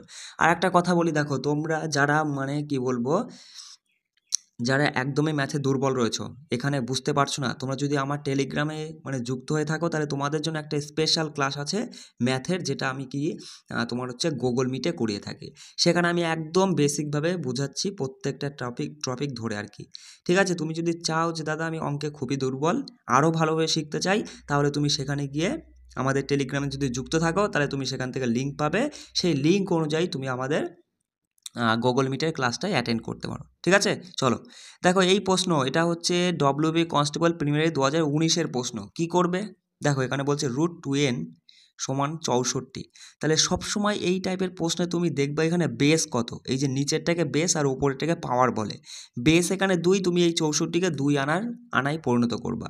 দেখো 64কে তুমি উৎপাদকে বিশ্লেষণ করবা, কিভাবে? এই যে এইভাবে, প্রথমে 2 দিয়ে কাটবা, 32, এইভাবে কেটে কেটে কেটে কেটে মানে ভাগ করে করে উৎপাদকে বিশ্লেষণ করে তুমি দেখবা যে 2⁶ আসছে, মানে 6খানা 2 গুণ করলে 64 চলে আসে, আর এখানে রয়েছে √2n। এবার দেখো, এবার এই পাশে এই স্কোয়ারটা আমাদের এই রুটটা তুলতে হবে, কারণ এর রুটটা না তুললে এনটা কিন্তু রুটের মধ্যে রয়েছে, আমাদের শুধু এনের মান চেয়েছে, তাহলে আমাদের স্কোয়ার করতে হবে। এখানেও স্কোয়ার করে দাও, তাহলে এখানে স্কোয়ার করে দিলে তোমার রুট উঠে গেল, শুধু 2n থাকলো, আর এখানে স্কোয়ার করলে পরে 2 পাওয়ারে গুণ হয়, 6×2 = 12। তাহলে দেখো বেস যখন 1 আছে তখন পাওয়ারও সেম থাকে, মানে এই n সমান হয়ে গেল তোমার হচ্ছে 12, বুঝতে পারলে অপশন? তাহলে এখানে তুমি দেখো 4টা সঠিক উত্তর হয়ে যাচ্ছে, কেমন? দেখো এই প্রশ্নটা ডব্লিউবি কনস্টেবল প্রিলিমিনারি 2019-এর প্রশ্ন, একদম ইজি একটা প্রশ্ন। দেখো যখনই এই টাইপের প্রশ্ন আসবে, প্রথমটা দেখবা 1 - 1/3, তাই তো? 1 মিনিট, 1 - 1/3, এটাকে তুমি প্রথমটাকে ভাঙবা আর শেষেরটার দিকে চলে যাবা, প্রথমটা আর শেষেরটা মাঝে তোমাকে দেখতে হবে না। যখনই তুমি এইভাবে দেখছো যে 1 - 1/3, 1 - 1/4 এইভাবে যাচ্ছে, প্রথমটা আর শেষেরটা তুমি দেখবা। শেষেরটা আছে 1, 1 মিনিট, 1 - 1/100। তাহলে দেখো প্রথমটা তুমি যদি ভাঙো, 3 × 3 আর 1 কত হয়, মানে 3-এর থেকে 1 গেলে 2/3 প্রথমটা, আর শেষেরটা হচ্ছে 100 × 100, 100 থেকে 1 গেলে 99/100। এবার এক্ষেত্রে তুমি প্রথম ভগ্নাংশের ওপরেরটা নিবা, আর শেষের ভগ্নাংশের শেষেরটা নিবা, তাহলে 2/100 মানে 1/50 আমাদের সঠিক উত্তর। বিষয়টা বুঝতে পারলে আমি কি বললাম, যে প্রথম ভগ্নাংশটা ভাঙবা, ভেঙে তার ওপরে মানে লব আর হরের মধ্যে লবটাকে নিবা, আর শেষের ভগ্নাংশে হরটাকে নিবা, ঠিক আছে? এটা ভাঙলেই তুমি বুঝতে পারছো যে কাটাকাটি করলে 1/50 আসছে, অপশান 2 আমাদের সঠিক উত্তর। দেখো এই টাইপের প্রশ্ন পরীক্ষা আসে, এটা ডব্লিউবি কনস্টেবল মেন্স 2019-এর প্রশ্ন।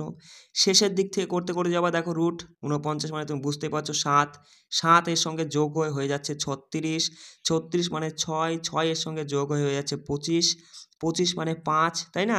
5 এর সঙ্গে যোগ করে হয়ে যাচ্ছে 16, 16 মানে 4, 4 এর সঙ্গে যোগ করে 9, 9 মানে 3 আমাদের সঠিক উত্তর। অপশান 4 এখানে সঠিক উত্তর।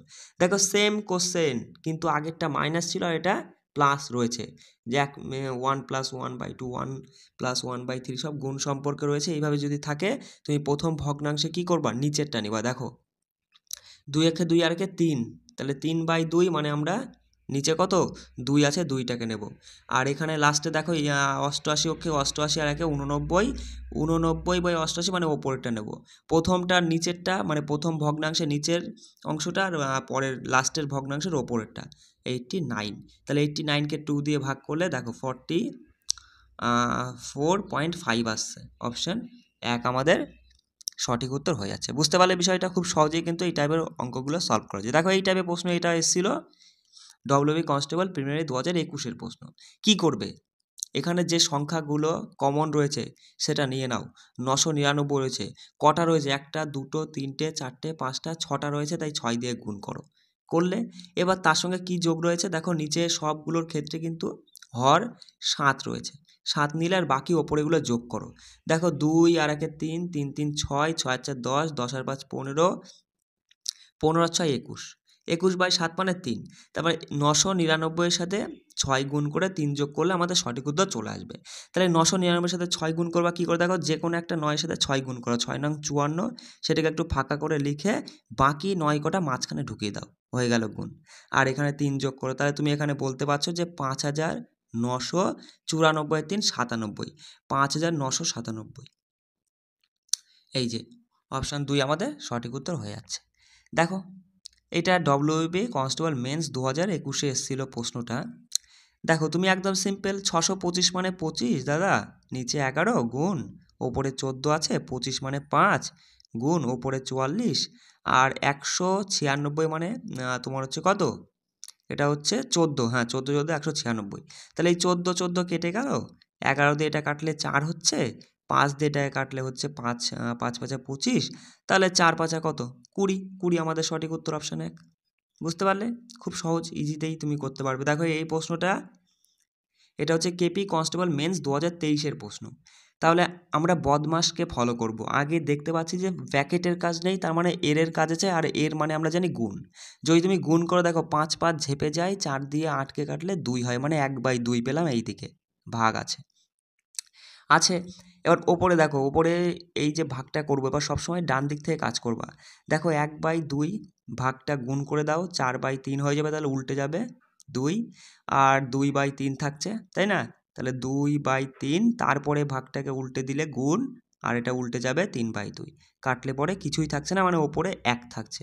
কি বললাম, ওপরে 1 মিনিট, দেখো ওপরে থাকছে কি, ওপরে 1 থাকছে, তাই না? আর নিচেরটা দেখো 2কে 4 দিয়ে ভাগ করে হাফ, তাহলে 1/2 মানে কি 1 গুণ 2, আর 1 গুণ 2 মানে সেটা 2 হচ্ছে, তাই না? তাহলে এইদিকে আমরা দেখলাম যে দাদা এদিকে 2 হচ্ছে এইটুকুতে, আর এখানে ভাগ আছে, ভাগটাকে গুণে পরিণত করলে এদিকে হাফ ছিল, তাহলে হাফটা উল্টে যাবে, 2/1 হবে, তাহলে 2 আর 2 গুণ করে 4 উত্তর। বুঝতে পারলে খুব সহজেই কিন্তু তুমি সলভ করতে পারবে। আমি একটু তোমাদেরকে টাস্ক দিয়ে যাচ্ছি, তুমি কিন্তু এগুলো প্র্যাকটিস করে নেবে। বুঝতে পারলে? দেখো এই প্রশ্নটা, এটা হচ্ছে কেপি কনস্টেবল মেন্স 2023-এর প্রশ্ন। কি করবে দেখো, ভেঙে নাও, 16 দুগুণি 32-এরকে 33/16 ইন্টু 3x ইন্টু 9 অক্ষে 9, আর 9 7 কত, 9 7 হচ্ছে 16, হ্যাঁ 16/9, আর সমান সমান এখানে 11 রয়েছে। তাহলে দেখো এই 16 16 কেটে গেল, তাই তো? দেখো 3 দিয়ে এটাকে কাটলে হয় 3 3 9, 3 দিয়ে এটা কাটলে 11, 11 দিয়ে যদি এটা তুমি কাটো 11 11, তার মানে পাশে কিছু নেই, মানে 1 আছে, তাহলে x সমান হয়ে যাচ্ছে 1, x = 1 হয়ে যাচ্ছে আমাদের সঠিক উত্তর। অপশান 1। বুঝতে পারলে বিষয়টা? দেখো সরলীকরণের এই অঙ্কটা, এটা হচ্ছে কেপি কনস্টেবল মেন্স 2023-এর প্রশ্ন, ঠিক আছে? কি করে খুব সহজেই করবে দেখো, সঙ্গে সঙ্গে তুমি এখানে দেখো একটা জিনিস মাথায় রাখো, 1/2 থেকে যদি 1/3 বাদ দাও 1/6 হয়, তাহলে 1/6 থেকে 1/6 বেরিয়ে গেলে কিছু থাকছে না, মানে শুধু 1 থাকছে। 1 গুণ হাফ মানে একই, তার মানে এইটুকু কাজ করে আমরা 1 গুণ হাফ মানে হাফ, বুঝতে পারলে?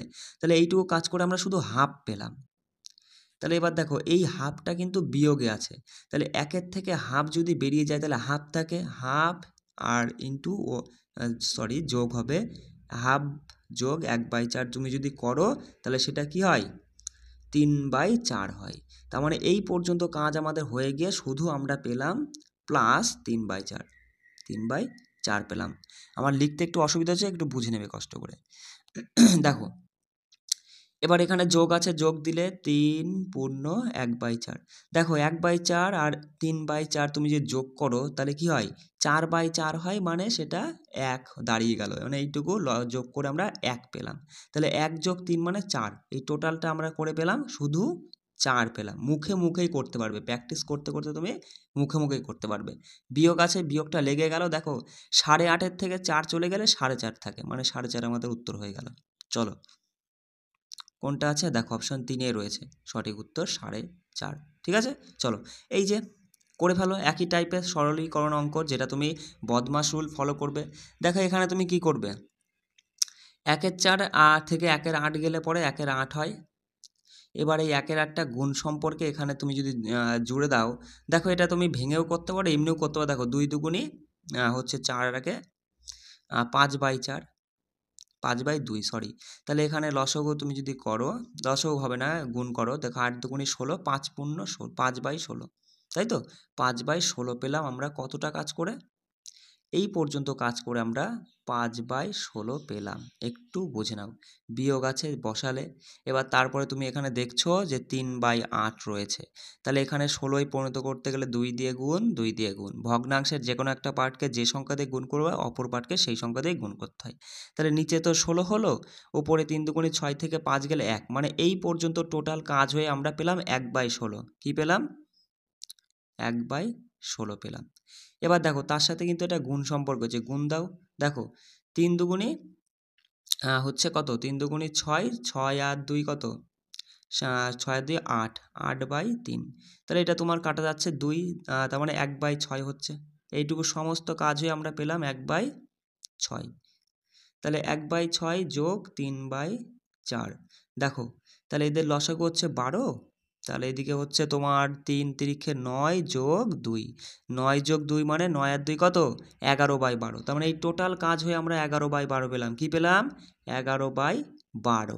এবার যখনই ভাগ দেখছি এটা উল্টে গিয়ে হবে 12/11। কী হবে বস, 12/11। ভাগ আছে তাহলে এটা গুণ করলাম, 9 9 আর 2 11, 11/9। দেখো 11 ঝেপে গেল, 3 দিয়ে কাটলে 3 তিরিখে 9, 3 4 12। দেখো 4কে 3 দিয়ে ভাগ করলে 1, 3 অক্ষে 3 আর 1 থাকে, মানে 1 পূর্ণ 1/3 আমাদের সঠিক উত্তর। অপশন দেখো 4এই রয়েছে, 1 পূর্ণ 1/3। বুঝতে পারলে বিষয়টা? চলো দেখো এই টাইপের প্রশ্ন, এটা কেপি কনস্টেবল প্রিলিমিনারি 2023-এর প্রশ্ন। কি করবা, এই গুণের পরে যে কটা 9 থাকবে সে কটা 9 বসাবে, আর আগে পূর্ণ অবস্থায় যে কটা 9 থাকবে সে কটা 0 বসাবে, বসিয়ে এদের বিয়োগফলটা মানে পার্থক্যটা, দেখো 88 আর 99-এর পার্থক্য হচ্ছে 11, সেটা বিয়োগ করে দেবে, অ্যান্সার চলে আসবে। তাহলে এখানে দেখো কি হচ্ছে, এখানে 9 হচ্ছে, এখানে আর 2 হলে 8, এখানে 1 এসে 9 হলো, আর এখানে 1 এসে কত হলো, 8 হলো, আর এখানে 9, মানে 9 8 9 8 9। তাহলে অপশান যদি দেখি আমরা, হ্যাঁ অপশান 4এই রয়েছে, দেখো 9 8 9 8 9, অপশান 4 এখানে সঠিক উত্তর। দেখো এই প্রশ্নটা WBSI প্রিলিমিনারি 2018-র খুব ভালো একটা প্রশ্ন। তাহলে আগেই আমরা কি করব, আগে ফার্স্ট ব্র্যাকেটের কাজ করব। এবার ফার্স্ট ব্র্যাকেটের মধ্যে তুমি দেখবা দাদা পূর্ণ সংখ্যার কাজগুলো আগে করবে। 6 থেকে তুমি 3 বাদ দাও, থাকে 3, 3-এর সাথে 1 যোগ করে হয় দাদা 4 হলো। এবার দেখো এই 2/3 এটা যোগে রয়েছে, আর এই যে 3/5 কিন্তু দাদা বিয়োগে রয়েছে, কিন্তু বুঝতে পারলে?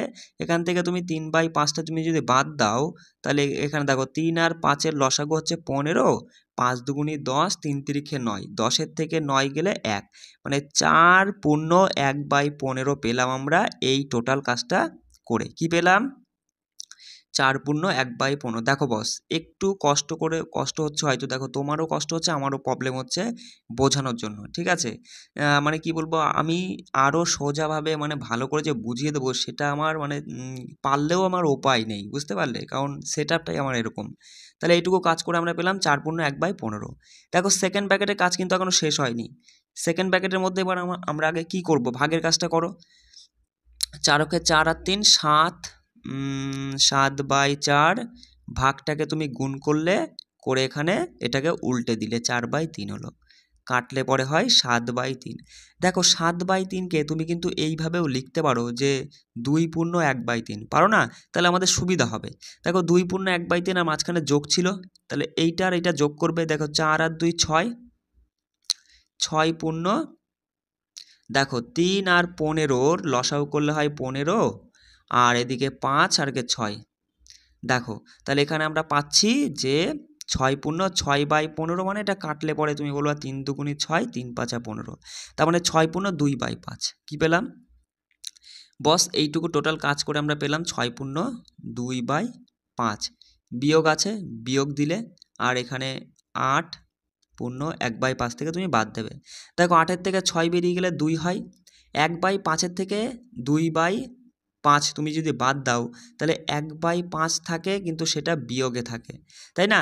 এবার দেখো 1/5 সেটা বিয়োগে রয়েছে, তাহলে এখান থেকে তুমি ডাইরেক্ট করতে পারো যে 5 দুগুণী 10, 10-এর থেকে 1 গেলে 9/5।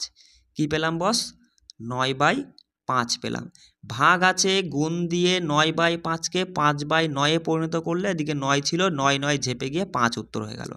বিষয়টা বুঝতে পারছো? একটু কষ্ট করে বুঝতে হবে তোমাকে, ঠিক আছে? একটু কষ্ট করে বুঝে নিতে হবে, কারণ সেট আপটা আমার বেশি একটা ভালো নয়, তুমি বুঝতে পারছো। তাহলে এখানে সঠিক উত্তর 5 হয়ে গেল, অপশান 3। চলো পরে প্রশ্ন দেখব। দেখো এই প্রশ্নটা, এটা হচ্ছে WBPSI প্রিলিমিনারি 2019-এর প্রশ্ন, সিম্পল একটা প্রশ্ন। যখনই এরকম প্রশ্ন থাকবে 0.002-র সাথে তোমাকে বলছে 0.5টা গুণ করতে। সংখ্যায় সংখ্যায় তুমি গুণ করো, 5 দুগুণী 10। এবার দেখবা যে দশমিকের পরে কতগুলো ডিজিট রয়েছে, 1 2 3টে, আর এখানে একটা 4টে। তাহলে টোটাল 4 ঘর আগে দশমিক হবে, 1 ঘর 2 ঘর 3 ঘর 4 ঘর, এখানে দশমিক হবে, আর এই দুটো জায়গা শূন্য দিয়ে ভরে দিবা। তাহলে 0.001, দেখো 0.001 কোথায় রয়েছে? অপশান 1-এ রয়েছে। দেখো অপশান 1 আমাদের সঠিক উত্তর হয়ে গেল। দেখো এই প্রশ্নটা, এটা হচ্ছে WBPSI প্রিলিমিনারি 2021-এর প্রশ্নটা একটু সময় লাগবে, ঠিক আছে? আমি একটু ছোট করে বুঝিয়ে দেওয়ার চেষ্টা করছি। দেখো এই যে √20, এটাকে তুমি এইভাবে ভাঙবে, 4×5 20, ঠিক আছে? যোগ দিলে দেখো এইটাকে, এই √111কে তুমি এইভাবে লিখতে পারো। এখানে তুমি হচ্ছে 5 দিয়ে তুমি যদি ভাঙো, 5 দিয়ে ভাঙলে 5 গুণ 5 দুগুণী 10, 11, 5 দুগুণী 10, আর 5 হ্যাঁ 5 × 2 2 5, ঠিক আছে? তারপরে বিয়োগ দিয়ে আমি নিচে লিখছি। এটাকে তুমি যদি ভাঙো, দেখো 7 দিয়ে ভাঙলে 7-এর সাথে 7 গুণ করলে 7-8 56, 7 7। এবার এইখান থেকে তুমি কি দেখতে পাচ্ছ? এইখান থেকে আগে এই প্রথম ব্র্যাকেটের কাজটা আমরা করে নিচ্ছি, যেহেতু আমাদের মানে জায়গাটা অল্প, সেই জন্য। দেখো এখান থেকে 2 বেরিয়ে গিয়ে 2√5 হলো। এখান থেকে দেখো 15 হয় 225, মানে এখানে 15√5 থাকলো, এটা যোগে ছিল, আর এটা বিয়োগ আছে, কিন্তু বিয়োগ আছে এর আগে, এই দেখো চিহ্নটা এখানে দিয়েছি।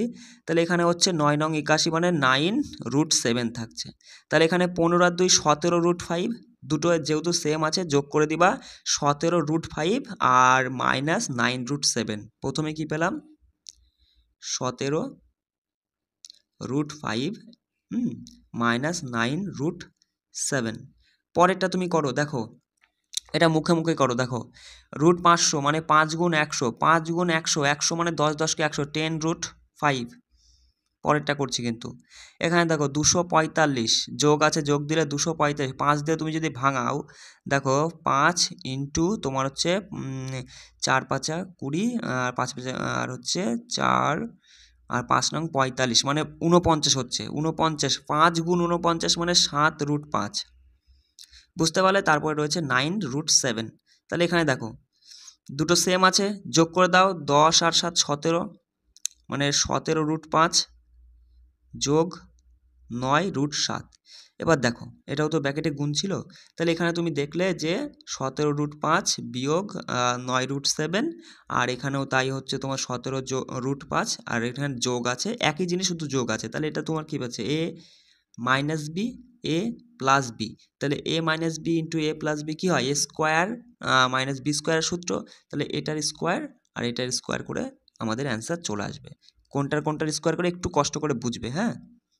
17√5 এর স্কোয়ার আর একটা হচ্ছে -9√7 এর স্কোয়ার করলে অ্যান্সার চলে আসবে।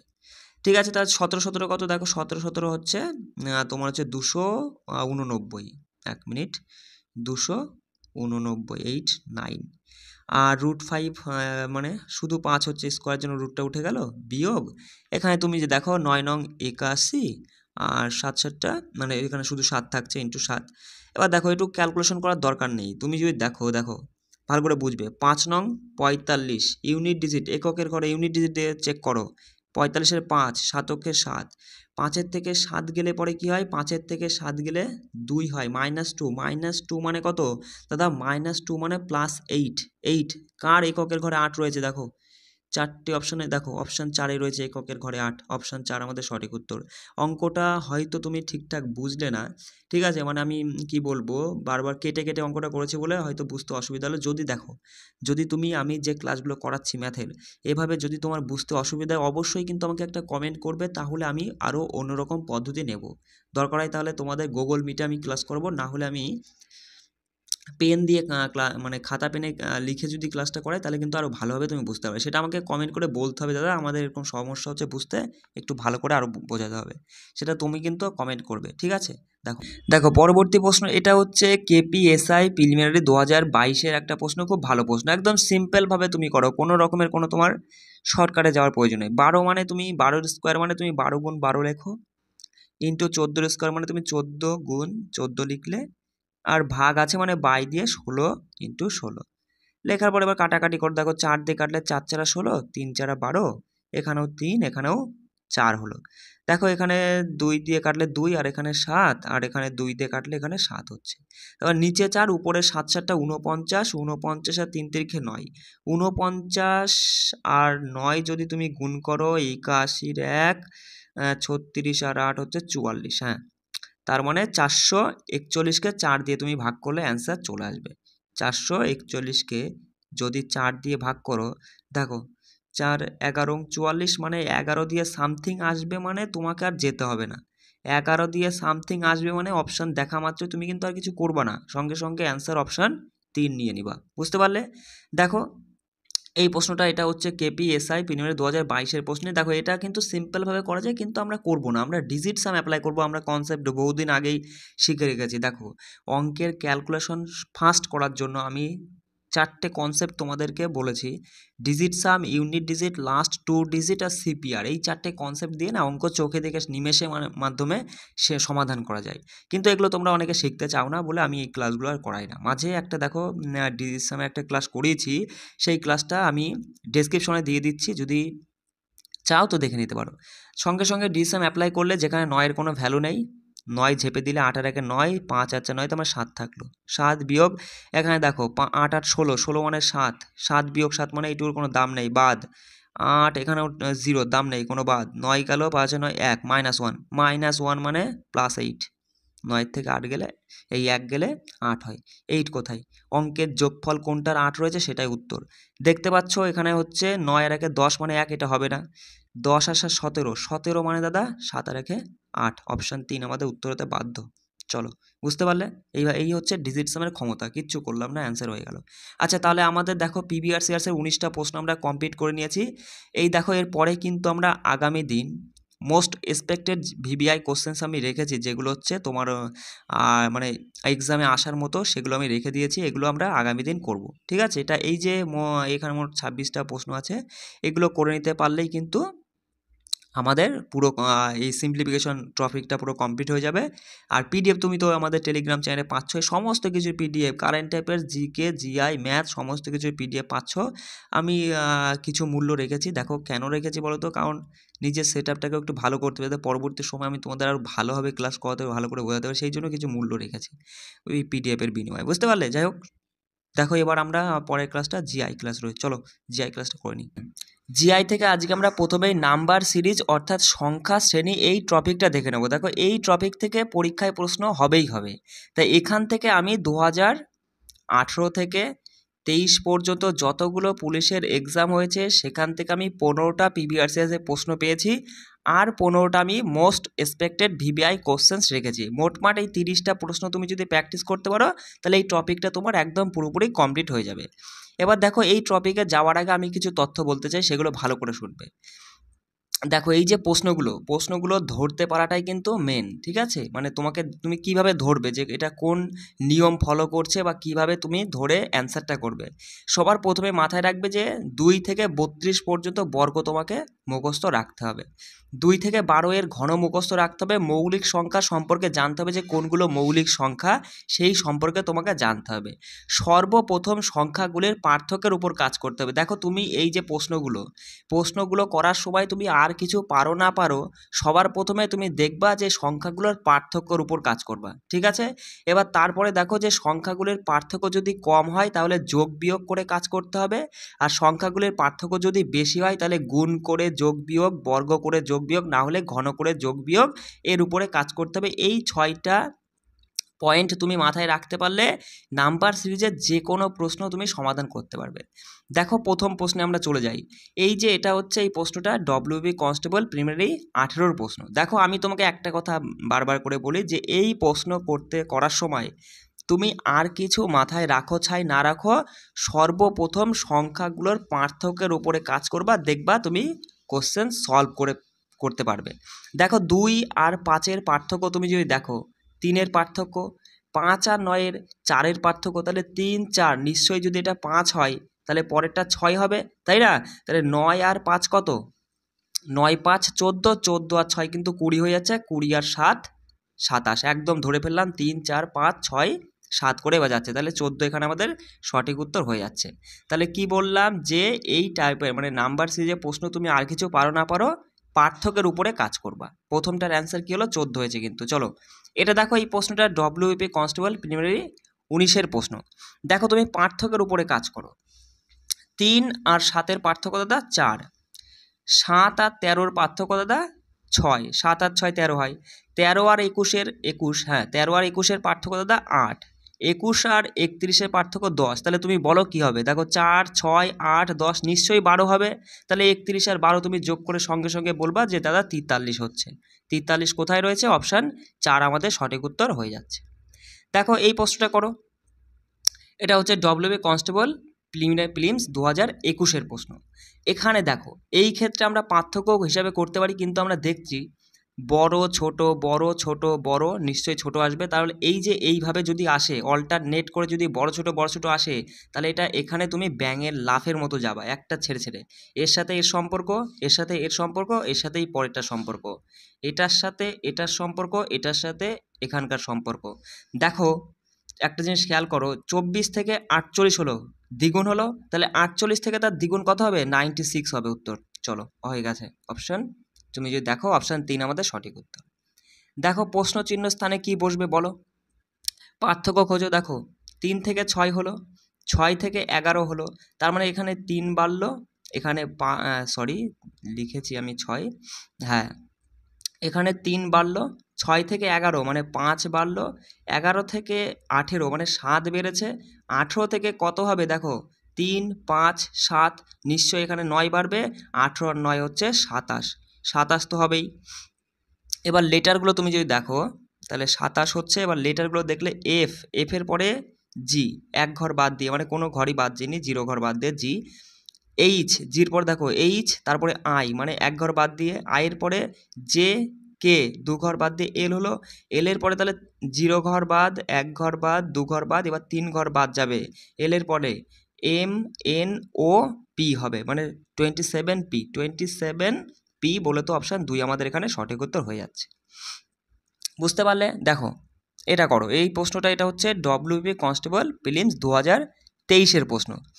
দেখো এখানে দেখো এই পার্থক্যগুলো দেখো, একটু বেশি পার্থক্য রয়েছে না? তাহলে এখানে নিশ্চয়ই গুণ করে যোগ বিয়োগ এরকম কিছু। যদি খুব বেশি পার্থক্য থাকতো তাহলে স্কোয়ার করে যোগ বিয়োগ, আর যদি তার থেকেও বেশি পার্থক্য তুমি যদি দেখতে যে একটা ধরো 8 রয়েছে আর একটা রয়েছে 197, এরকম এত বড় বড় গ্যাপ, সেক্ষেত্রে তুমি সেগুলো কি হবে, স্কোয়ার করে যোগ বিয়োগ নালে কিউব করে যোগ বিয়োগ হবে। কিন্তু এখানে আমরা পার্থক্যগুলো দেখছি সামান্য কিছু বড় বড়। তুমি 8 আর 17 দিয়ে বলতে পারছো যে 8 × 2 মানে 8 × 2 + 1, তাহলেই 17 আসছে। 8 দুগুণে 16 কে 17। ঠিক একই রকম 17-র সঙ্গে যদি 2 গুণ করো, 17 দুগুণে 34, কিন্তু আছে 36 মানে 2 যোগ। বিষয়টা ধরতে পারছো? পরেরটা দেখো, 36-এর সাথে তুমি যদি দেখো 2 গুণ হচ্ছে সবার ক্ষেত্রে, তাহলে 2 গুণ করে এবার নিশ্চয়ই 1 যোগ হয়েছিল, 2 যোগ হয়েছে, এবার 3 যোগ। দেখো 36 দুগুণে 72 আর 3 75, বাহ! তাহলে এখানে কি হবে, 75-এর সাথে 2 গুণ করে 4 যোগ হবে। 1 যোগ হয়েছিল প্রথমে, তারপরে 2 যোগ হয়েছিল, এবার 3 যোগ হয়েছে, এবার 4 যোগ হবে। দেখো 75-এর সাথে তুমি যদি 3 গুণ করো, 3 75 150, 150 আর 4 154, অপশান 2 এখানে সঠিক উত্তর। খুব সহজেই করতে পারবে। এগুলো কিন্তু সব এক্সামের প্রশ্ন, ঠিক আছে? এই টাইপের প্রশ্ন এসছে। ইজি, একটু ভালো করে বুঝে নিতে পারলেই খুব মানে সহজেই তুমি সমাধান করতে পারবে। দেখো এটা দেখো, 8 থেকে দেখো 17 হয়েছে, তাহলে এখানে একটু ডবল টাইপের হয়েছে, তাই না? তাহলে 8 থেকে 17, 17 থেকে 26, 17 দুগুণে 34, কিন্তু 26 মানে কম, তাহলে এখানে আমরা পার্থক্য খুঁজবো। বিষয়টা বুঝতে পারলে? দেখো 8 আর 17 যদি তুমি পার্থক্য খোঁজো, কত হয়? 8 আর 17 হচ্ছে 9। 17 আর 26-এর পার্থক্য এখানেও 9। 26 আর 35-এর পার্থক্য এখানেও 9। তার মানে 9 9 পার্থক্য দাদা, 35 আর 9 যদি তুমি যোগ করো তাহলে 44 হয়ে যাচ্ছে, তাই না? অপশান তুমি যদি দেখো 44, অপশান 4এই রয়েছে। 4 আমাদের সঠিক উত্তর হচ্ছে। চলো দেখো, প্রশ্নবোধক স্থানে কোন সংখ্যাটি বসবে? এই প্রশ্নটা ডব্লিউবিপি কনস্টেবল মেন্স 2018 প্রশ্ন। দেখো 3 থেকে 7, মানে তুমি 3 থেকে 7 পার্থক্য হিসাবেও দেখতে পারো, অথবা তুমি দেখতে পারো যে 3-এর সঙ্গে 2 গুণ করলে 6 হয়, তার সাথে 1 যোগ 7 হলো। ঠিক একই রকম 7-এর সঙ্গে তুমি যদি 2 গুণ করো 14, 3 গুণ করলে 3 7 21, হ্যাঁ কাছাকাছি যাচ্ছে, তাহলে 3 গুণ করে 3 7 21 আর 2 যোগ। ঠিক একই রকম 23-এর সাথে তুমি যদি এবার দেখো 2 গুণ হয়েছিল, 3 গুণ হয়েছে, এবার 4 গুণ করো, 4 গুণ করে 4 23 কত, 4 23 92, তার সাথে দেখো 3 যোগ করলে আসছে 95। তাহলে 95-এর সঙ্গে তোমার 5 গুণ করে 4 যোগ করতে হবে। দেখো 5 95 কত, দেখো যদি এখানে আমরা দেখি 5 5 90 হচ্ছে তোমার 450, আর 25 450 25 মানে 475, আর 4 475 আর 4 হচ্ছে 479। দেখো 479, অপশান 3 আমাদের সঠিক উত্তর হয়ে যাচ্ছে। দেখো পরের প্রশ্ন, এটা ডব্লিউবিপি কনস্টেবল মেন্স 2019-এর প্রশ্ন। এখানে দেখো বড় ছোট, তাহলে আমি কি বলেছিলাম যে অল্টারনেট করে তুমি চেক করবে। 5-এর সাথে এই 4-এর সাথে 5-এর সম্পর্ক কি? দেখো 1 বেড়েছে, 1 বেড়েছে, 5-এর থেকে 6 হয়েছে, 1 বেড়েছে। তাহলে এবার দেখো 2 থেকে 1 হলো, মানে 1 কমলো, 1 থেকে এই জিজ্ঞাসা যেখানে আসবে সেটা কি হবে, 1 কমবে মানে 0 হবে। অপশান 2 আমাদের সঠিক উত্তর হয়ে যাবে। বুঝতে পারলে? দেখো পরের প্রশ্নটা করো, ডব্লিউবি কনস্টেবল মেন্স 2019-এর প্রশ্ন এটা। দেখো 2 থেকে 9 হয়েছে, 9 থেকে আবার 28, পার্থক্যগুলো কিন্তু একটু বেশি বেশি, অনেকটাই একটু বেশি বেশি। 2 থেকে ডাইরেক্ট 9 হয়ে গেল। দেখো 2-এর তুমি যদি স্কোয়ার করে কিছু যোগ করো, দেখো 2-এর স্কোয়ার করলে 4, তার সঙ্গে অনেক 5 যোগ করতে হচ্ছে। 9-এর স্কোয়ার করে কিন্তু তার সঙ্গে অনেক মানে কি বলবো, এটা কিন্তু স্কোয়ার করা হচ্ছে না। তাহলে আমরা এখানে চেক করে দেখি। দেখো 2, আচ্ছা 2টা দেখো 1-এর যদি আমরা কিউব করি, তার সাথে যদি 1 যোগ করি 2 আসে। 2-এর যদি আমরা কিউব করি, তার সঙ্গে যদি 1 যোগ করি, দেখো 2-এর কিউব 8 আর 1-এ 9 হয়ে গেল। 28 মানে 27-এর কাছাকাছি, সেই দিকেই আমরা ধরে ফেললাম যে 27-এর কাছাকাছি মানে কিউব টাইপের হচ্ছে। তাহলে এখানে 3-এর কিউব করলে 3-এর কিউব 27, তার সঙ্গে 1 যোগ 28। তাহলে এবার 4-এর কিউব করবা, 4-এর কিউব করে তার সঙ্গে 1 যোগ করো, 4-এর কিউব 64 আর 1-এ 65 হবে। দেখো 65 আছে নাকি, হ্যাঁ, অপশান 3 আমাদের সঠিক উত্তর হয়ে যাচ্ছে। চলো আচ্ছা দেখো, এটা হচ্ছে ডব্লিউবি কনস্টেবল মেন্স 2021-এর প্রশ্ন। দেখো এখানে দেখো বড় ছোট, তাহলে এখানে ছোট আসবে, তাহলে ছোট দিয়েই তুমি চেক করো। দেখো 23 আর 27, 23 আর 27-এর মধ্যে পার্থক্য কত? এই সরি 27 নয় 37, 23 আর 37-এর মধ্যে 14-র পার্থক্য। তাহলে এখানেও কিসের পার্থক্য হবে? 14-র পার্থক্য তুমি যদি করো, দেখো 37 আর 14 করলে কত হয়? 51 হচ্ছে মনে হয়, হ্যাঁ 37 আর 14 51 হচ্ছে। দেখো 51 অপশনে আছে নাকি দেখো, হ্যাঁ অপশন 3 আমাদের সঠিক উত্তর হয়ে যাচ্ছে। বুঝতে পারলে বিষয়টা? দেখো পরের প্রশ্ন দেখো, এখানে বলছে যে অন্যদের সঙ্গে সামঞ্জস্য নেই, মানে কোনটা পৃথক সেটা তোমাকে ধরতে বলেছে। 125, 64, 216। 216 মানে কি বস? 216 কিন্তু এটা কিউব, তাই না? তাহলে তুমি এখানে দেখতে পাচ্ছ যে 216টা কিউব হচ্ছে, 64 কারোর কিউব, হ্যাঁ অবশ্যই 4-এর কিউব, 216টা হচ্ছে 6-এর কিউব, আর 125 হচ্ছে 5-এর কিউব। 81 কারোর কিউব হয়, 81 কিন্তু 9-এর স্কোয়ার হয়, কারোর কিউব হয় না, মানে 81টা এখানে আলাদা। বুঝতে পারলে? তাহলে 81 এখানে সঠিক উত্তর হয়ে গেল। আচ্ছা পরের প্রশ্নটা দেখো, বলছে নিম্নলিখিত সংখ্যা শ্রেণীর প্রশ্ন চিহ্ন স্থানে কোনটা আসা উচিত।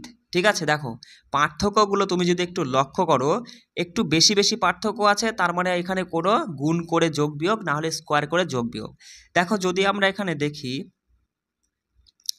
2টা আসলো কি করে, দেখো এখানে তুমি দেখতে পাচ্ছ যে 2 মানে 1-এর স্কোয়ার করে 1 যোগ, তাই না? 2 আসলো। আচ্ছা 2-এর স্কোয়ার করে হবে না, তার মানে দেখো তুমি 1-এর কিউব করে 1 যোগ করলে 1 আসে, 2-এর কিউব করে যদি তুমি 1 যোগ করো, 2 যোগ করো, তাহলে কিন্তু 10 আসছে। 3-এর কিউব মানে 27, হ্যাঁ 3-এর কিউব করে 3 যোগ, তার মানে কিউব করো আর 1 1 করে বাড়াও। এটা 4-এর কিউব করে 4 যোগ হবে, 64 আর 4 কত? 68। তাহলে এখানে সঠিক উত্তর 68 হবে। ধরতে পারলে বিষয়টা আমি কি বলতে চাইছি? অপশান 4 এখানে সঠিক উত্তর হয়ে যাচ্ছে। বুঝতে পারলে? চলো পরের প্রশ্ন দেখো, প্রদত্ত সিরিজে জিজ্ঞাসা চিহ্ন স্থানে কোনটা আসবে? এটা WBSI প্রিলিমিনারি 2019-এর প্রশ্ন।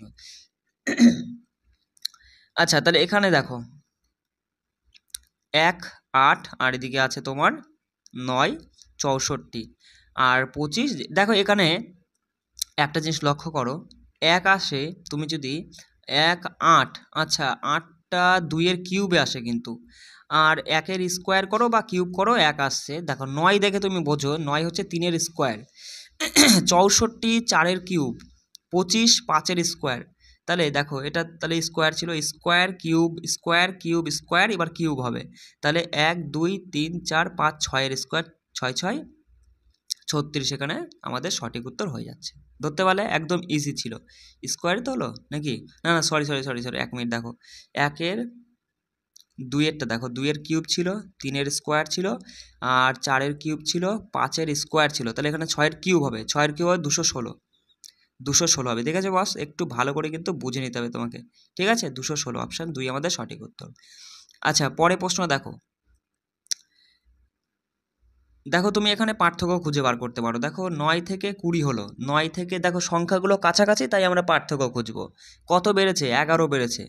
20 থেকে 33 হয়েছে মানে 13 বেড়েছে, তাই না? 33 থেকে 48 মানে 15 বেড়েছে, তাহলে 11 13 15 নিশ্চয়ই 17 বাড়বে। 48 আর 17 যোগ করলে কত হয়? 5, হ্যাঁ 65 হচ্ছে। আছে অপশনে? আছে, হ্যাঁ অপশান 4 আমাদের সঠিক উত্তর, যে 65 এখানে সঠিক উত্তর হয়ে গেল। দেখো এই প্রশ্নটা, এটা হচ্ছে WBSI প্রিলিমিনারি 2021-এর প্রশ্ন। ঠিক আছে, প্রত্যেকটা প্রশ্ন একদম খাঁটি প্রশ্ন, যেটা পরীক্ষা এসেছে সেটাই কিন্তু আমি তুলে দিয়েছি, এবং অপশানগুলোও তাই। তুমি যদি কোনো সন্দেহবশত বা তোমার যদি কিছু মনে হয় যে দাদা তুমি সঠিকটাই করাচ্ছ কিনা, তুমি যাও না গিয়ে যে কোনো একটা প্রশ্নকে প্রিভিয়াস ইয়ার্সের সাথে মিলিয়ে দেখো, দেখো সেইটাই আছে, একদম 100% গ্যারান্টি, একটা প্রশ্ন এদিক ওদিক নেই। আচ্ছা দেখো তাহলে এই প্রশ্নটা, দেখো সংখ্যাগুলো কাছাকাছি, তাহলে তুমি কি করবে? এখানে আগেই পার্থক্য খুঁজে বার করবে। দেখো 13-র সঙ্গে কত যোগ করলে 25 হয়? 13 12 25, হ্যাঁ 25-এর সঙ্গে কত যোগ করলে 37, 12 যোগ করলে 37-এর সঙ্গে কত যোগ করলে 49, 12, তার মানে সবগুলোই 12 যোগ হচ্ছে। 49 আর 12 কত? 49 আর 12 হচ্ছে 61। দেখো 61 আছে, হ্যাঁ অপশান 3 আমাদের সঠিক উত্তর হয়ে যায়। চলো পরের প্রশ্নটা দেখি। আচ্ছা দেখো তাহলে আমরা আমাদের প্রিভিয়াস ইয়ার্সের যে প্রশ্নপত্রগুলো 15টা আমরা করে নিয়েছি, তাই না? জিআই থেকে 15টাই তো, হ্যাঁ 15টা, আর 15টা মোস্ট এক্সপেক্টেড ভিভিআই প্রশ্ন রয়েছে। এই প্রশ্ন কটা, এই 15টা আগামীকাল করব, এই কটা করতে পারলেই না তোমার এই নাম্বার সিরিজটা একদম সম্পূর্ণ কমপ্লিট হয়ে যাবে। বুঝতে পারলে? তাহলে এই কটা আমরা আগামী দিন দেখে নেব।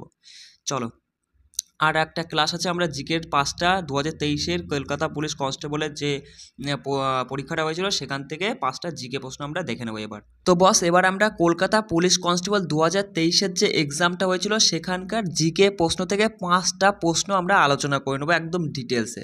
দেখো যদি পিবিআরসিএসে প্রশ্ন পড়তে হয় না, তাহলে যেভাবে আমি ক্লাস করাচ্ছি এইভাবেই পিবিআরসিএসে প্রশ্ন পড়তে হয়।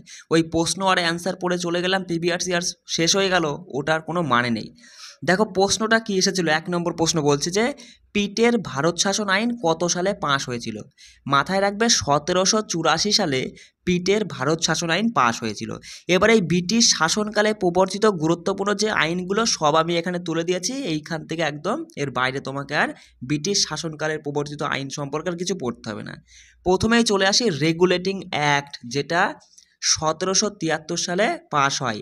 এই রেগুলেটিং অ্যাক্ট অনুযায়ী ওয়ারেন হেস্টিংস বাংলার প্রথম গভর্নর জেনারেল পদে নিযুক্ত হন। তাহলে রেগুলেটিং অ্যাক্ট অনুযায়ী কি হয়, বাংলার প্রথম গভর্নর জেনারেল নিযুক্ত করা হয় ওয়ারেন হেস্টিংসকে। রেগুলেটিং অ্যাক্ট কবে পাস হয়, 1773-এ। আর এই আইন কলকাতায় একটি সুপ্রিম কোর্ট তৈরি করেছিল। পরীক্ষায় যদি আসে নিম্নের কোন অ্যাক্ট বা আইন অনুযায়ী কলকাতায় একটি সুপ্রিম কোর্ট গঠনের কথা বলা হয়েছিল, রেগুলেটিং অ্যাক্ট অনুযায়ী। বোঝা গেল? পরের পয়েন্ট দেখো, পিটের ভারত শাসন আইন 1784, মাথায় রাখবে পিটের ভারত শাসন আইন 1784। এই আইন অনুযায়ী 6 জন সদস্য দ্বারা বোর্ড অফ কন্ট্রোল গঠিত হয়। খুব ভালো পয়েন্ট, বোর্ড অফ কন্ট্রোল গঠিত হয় কোন আইন দ্বারা, পিটের ভারত শাসন আইন দ্বারা। কয়জন সদস্যদের নিয়ে আর কি, 6 জন সদস্য নিয়ে গঠিত হয়েছিল। মাথায় রাখবে 1793-এ লর্ড কর্নওয়ালিস বাংলা, বিহার, উড়িষ্যায় চিরস্থায়ী বন্দোবস্ত প্রবর্তন করেছিল, যেটা 10 সালা বন্দোবস্ত নামেও পরিচিত। এটা একটা ভালো পয়েন্ট আমি তুলে দিয়েছি যে 1793 সালে লর্ড কর্নওয়ালিস বাংলা, বিহার, উড়িষ্যায় চিরস্থায়ী বন্দোবস্তের প্রবর্তন করেন। তাহলে চিরস্থায়ী বন্দোবস্তের প্রবর্তন করেছিল কে, লর্ড কর্নওয়ালিস, মাথায় রাখবে।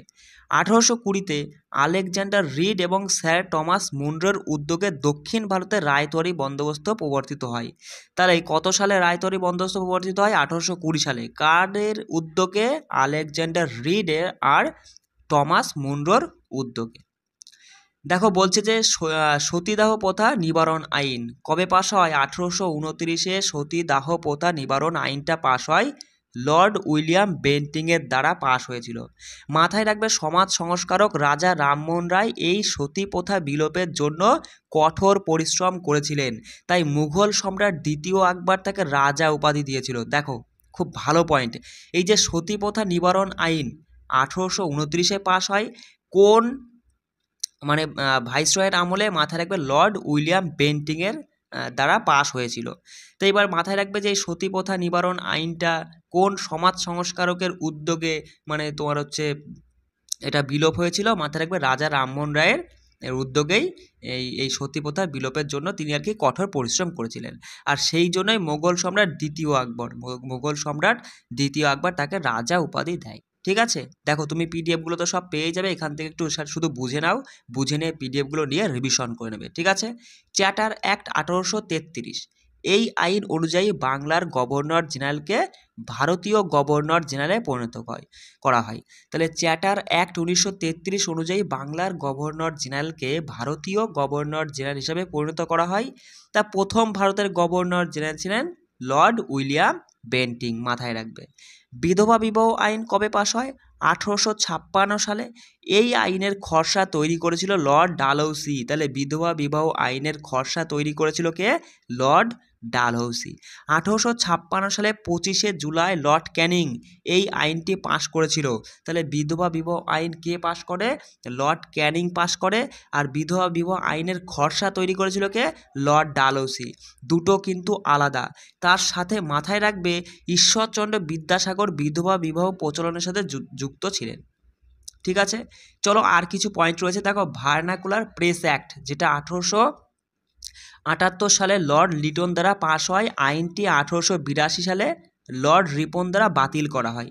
তাই এই যে ভার্নাকুলার প্রেস অ্যাক্ট 1878 সালে লর্ড লিটন দ্বারা পাশ হয়েছিল, আর এই ভার্নাকুলার প্রেস অ্যাক্টটা বাতিল হয়েছিল 1882 সালে। ইলবার্ট বিল, যেটা 1883 সালে লর্ড রিপন দ্বারা পাশ হয়, মাথায় রাখবে। এই আইনের দ্বারা ভারতীয় ম্যাজিস্ট্রেটরা ফৌজদারি মামলায় ইউরোপীয়দের বিচার করতে পারবে, এরকম বলা হয়েছিল। তাহলে ইলবার্ট বিল কবে পাস হয়? 1883 সালে। কার দ্বারা? লর্ড লিটনের দ্বারা, রিপনের দ্বারা, ঠিক আছে, লর্ড রিপনের দ্বারা ইলবার্ট বিল পাস হয়েছিল।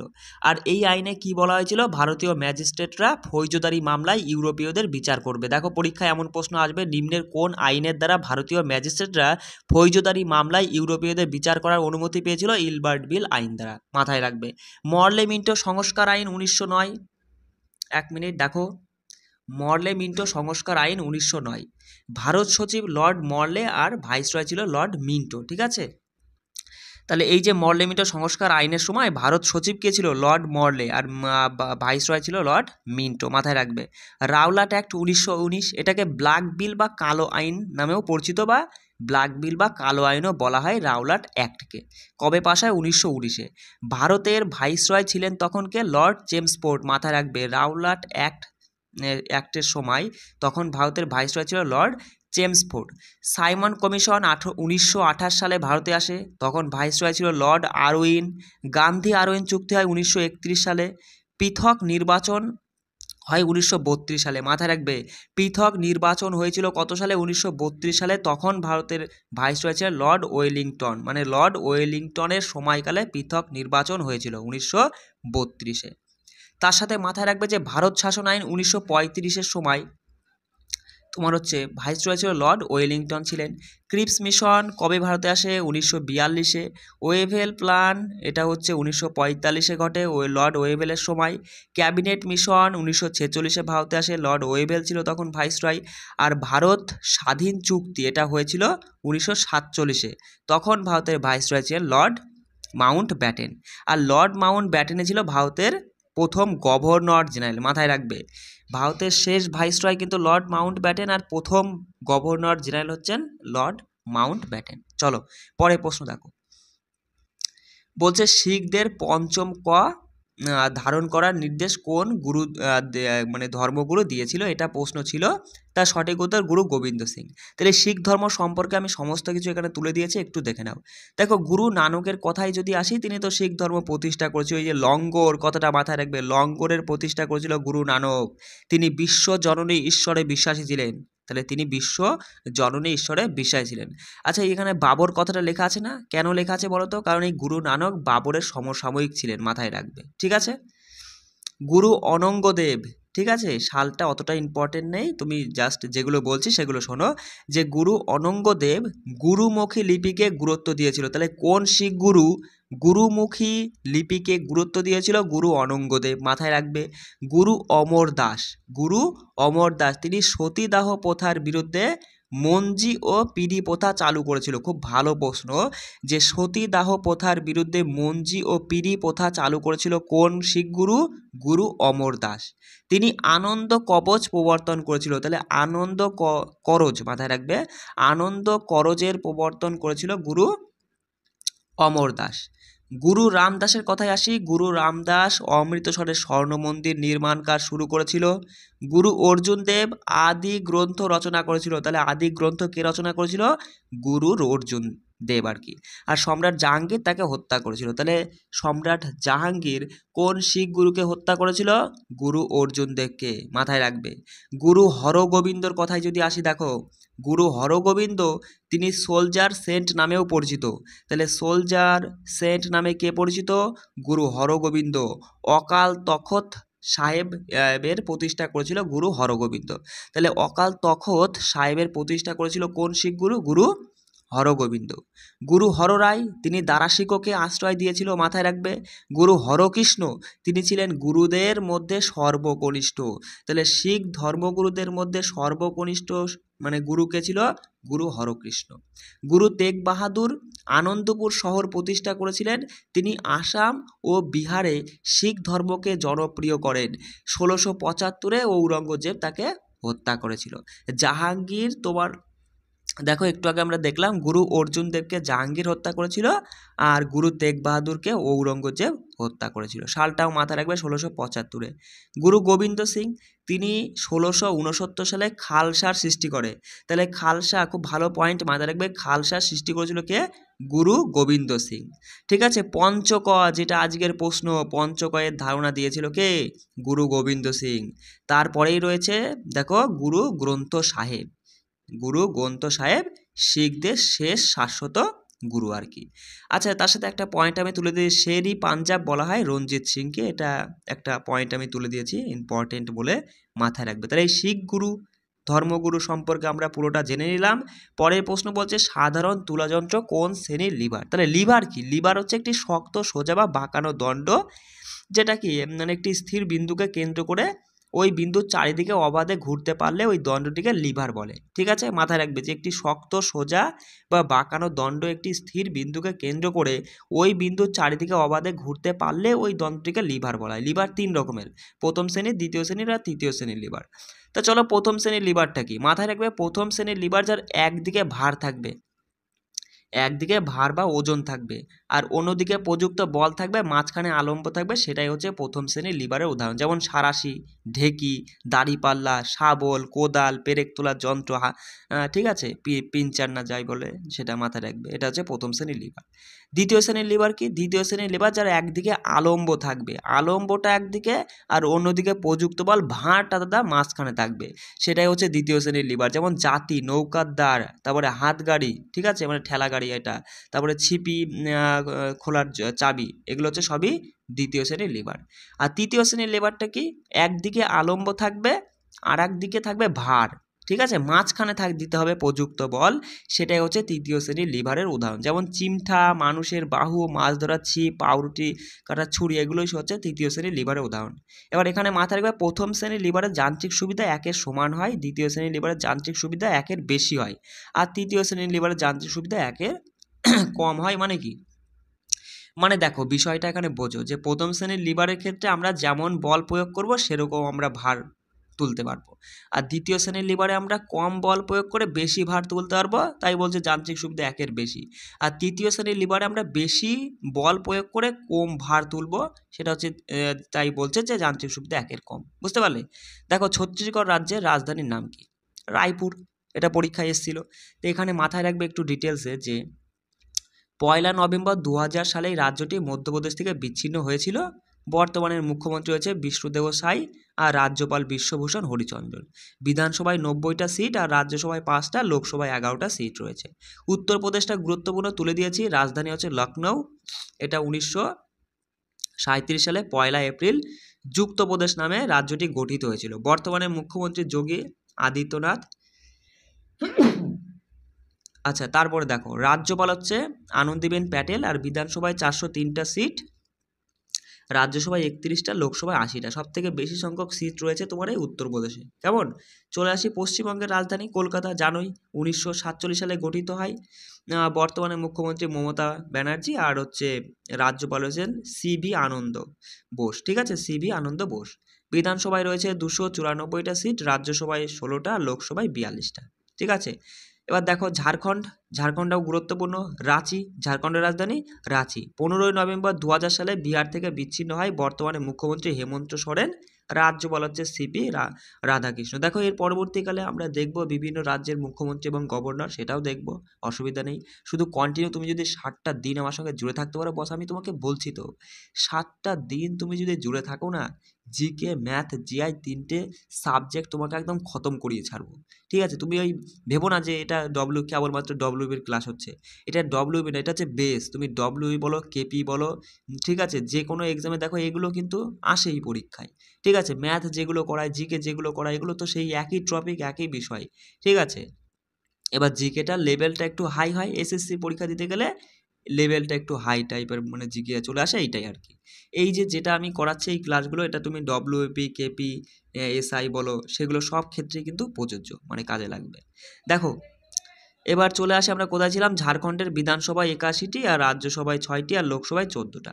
এবার বেশ কিছু ভারতের যে সমস্ত রাজ্য রয়েছে সেই রাজ্যের রাজধানীর নামগুলো দেখে নাও। আসামের দিসপুর, ত্রিপুরার আগরতলা, বিহারের পাটনা, মণিপুরের ইম্ফল, পাঞ্জাবের চণ্ডীগড়, রাজস্থানের জয়পুর, অরুণাচল প্রদেশের হচ্ছে ইটানগর, তামিলনাড়ুর চেন্নাই, অন্ধ্রপ্রদেশের অমরাবতী, গোয়ার পানাজি, কেরালার তিরুবনন্তপুরম, গুজরাটের গান্ধীনগর, হরিয়ানার চণ্ডীগড়, হিমাচল প্রদেশের সিমলা। ঠিক আছে। আর মিজোরামের আইজল, কর্ণাটকের বেঙ্গালুরু, তেলেঙ্গানার হায়দ্রাবাদ, মধ্যপ্রদেশের ভূপাল, নাগাল্যান্ডের কোহিমা, মহারাষ্ট্রের মুম্বাই, আর মেঘালয়ের শিলং, উড়িষ্যার ভুবনেশ্বর, উত্তরাখণ্ডের, মাথায় রাখবে উত্তরাখণ্ডে, এইটা ইম্পর্টেন্ট পরীক্ষায় আসে দেখো, উত্তরাখণ্ডের গ্রীষ্মকালীন রাজধানী গাইরসান আর শীতকালীন রাজধানী দেরাদুন। ঠিক আছে, গুরুত্বপূর্ণ। দেখো শেষ প্রশ্ন 5 নম্বর প্রশ্নটা বলছে কোন সম্রাট বাংলার আকবর নামে পরিচিত হুসেন শাহ? এটা পরীক্ষায় এসেছিল 2023-এর কলকাতা পুলিশ কনস্টেবলে। হুসেন শাহ বাংলার আকবর নামে পরিচিত।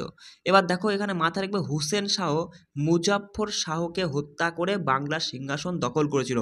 তাহলে হুসেন শাহ মুজাফফর শাহকে হত্যা করে বাংলার সিংহাসন দখল করে। মাথায় রাখবে হুসেন শাহ চৈতন্য মহাপ্রভুর সমসাময়িক ছিলেন। তাহলে হুসেন শাহ কোন ব্যক্তির সমসাময়িক ছিলেন? এখানে মাথায় রাখবে যে চৈতন্য মহাপ্রভুর সমসাময়িক ছিলেন। এবার দেখো বেশ কিছু গুরুত্বপূর্ণ যে এই পরীক্ষায় এসেছে যে বাংলার আকবর নামে কে পরিচিত। এবার পরীক্ষায় আসতেই পারে যে আমি যেগুলো করাচ্ছি যে বাংলার সুলতান, বাংলার বাঘ, বাংলার বার্ক, এগুলো আসতে পারে, সেগুলো একটু মাথায় রাখবে। যে দেখো মাথায় রাখবে যে নাসিরউদ্দিন নুসরত, ঠিক বললাম, নাসিরউদ্দিন নুসরত শাহ, তিনি বাংলার সুলতান নামে পরিচিত। তাহলে বাংলার সুলতান নামে কে পরিচিত? নাসিরউদ্দিন নুসরত শাহ। আচ্ছা, বাংলার বাঘ বলা হয় আশুতোষ মুখোপাধ্যায়কে, জানোই। বাংলার বার্ক বলা হয় কাকে? বাংলার বার্ক বলা হয় বিপিন চন্দ্র পালকে। শেরি বাংলা বলা হয় ফজলুল হককে। বাংলার রূপকার বলা হয় বিধানচন্দ্র রায়কে। মাথায় রাখবে, প্রত্যেকটা পয়েন্ট খুব গুরুত্বপূর্ণ। বাংলার নানা সাহেব নামে পরিচিত রামরতন মল্লিক, আর বাংলার মুকুটহীন রাজা নামে পরিচিত সুরেন্দ্রনাথ বন্দ্যোপাধ্যায়। আচ্ছা, কলকাতা সম্পর্কে কিছু তথ্য জেনে নাও যে কলকাতার বিশ্বকর্মা, মাথায় রাখবে, কলকাতার বিশ্বকর্মা বলা হয় জেনেন্দ্রনাথ মুখার্জিকে। ঠিক আছে। আচ্ছা, বীরবলের প্রকৃত নাম, এটা গুরুত্বপূর্ণ, মহেশ দাস। লোকহিতবাদী নামে পরিচিত গোপাল হরি দেশমুখ, যেগুলো গুরুত্বপূর্ণ তুলে দিয়েছি। দেখো যদি বলে মগধের কোন শাসক সেনিয়া নামে পরিচিত? বিম্বিসার। মাথায় রাখবে, খুব ভালো একটা পয়েন্ট বলে আমি তুলে দিয়েছি যে মগধের বিম্বিসার, মগধের কোন শাসক? বিম্বিসার সেনিয়া নামে পরিচিত।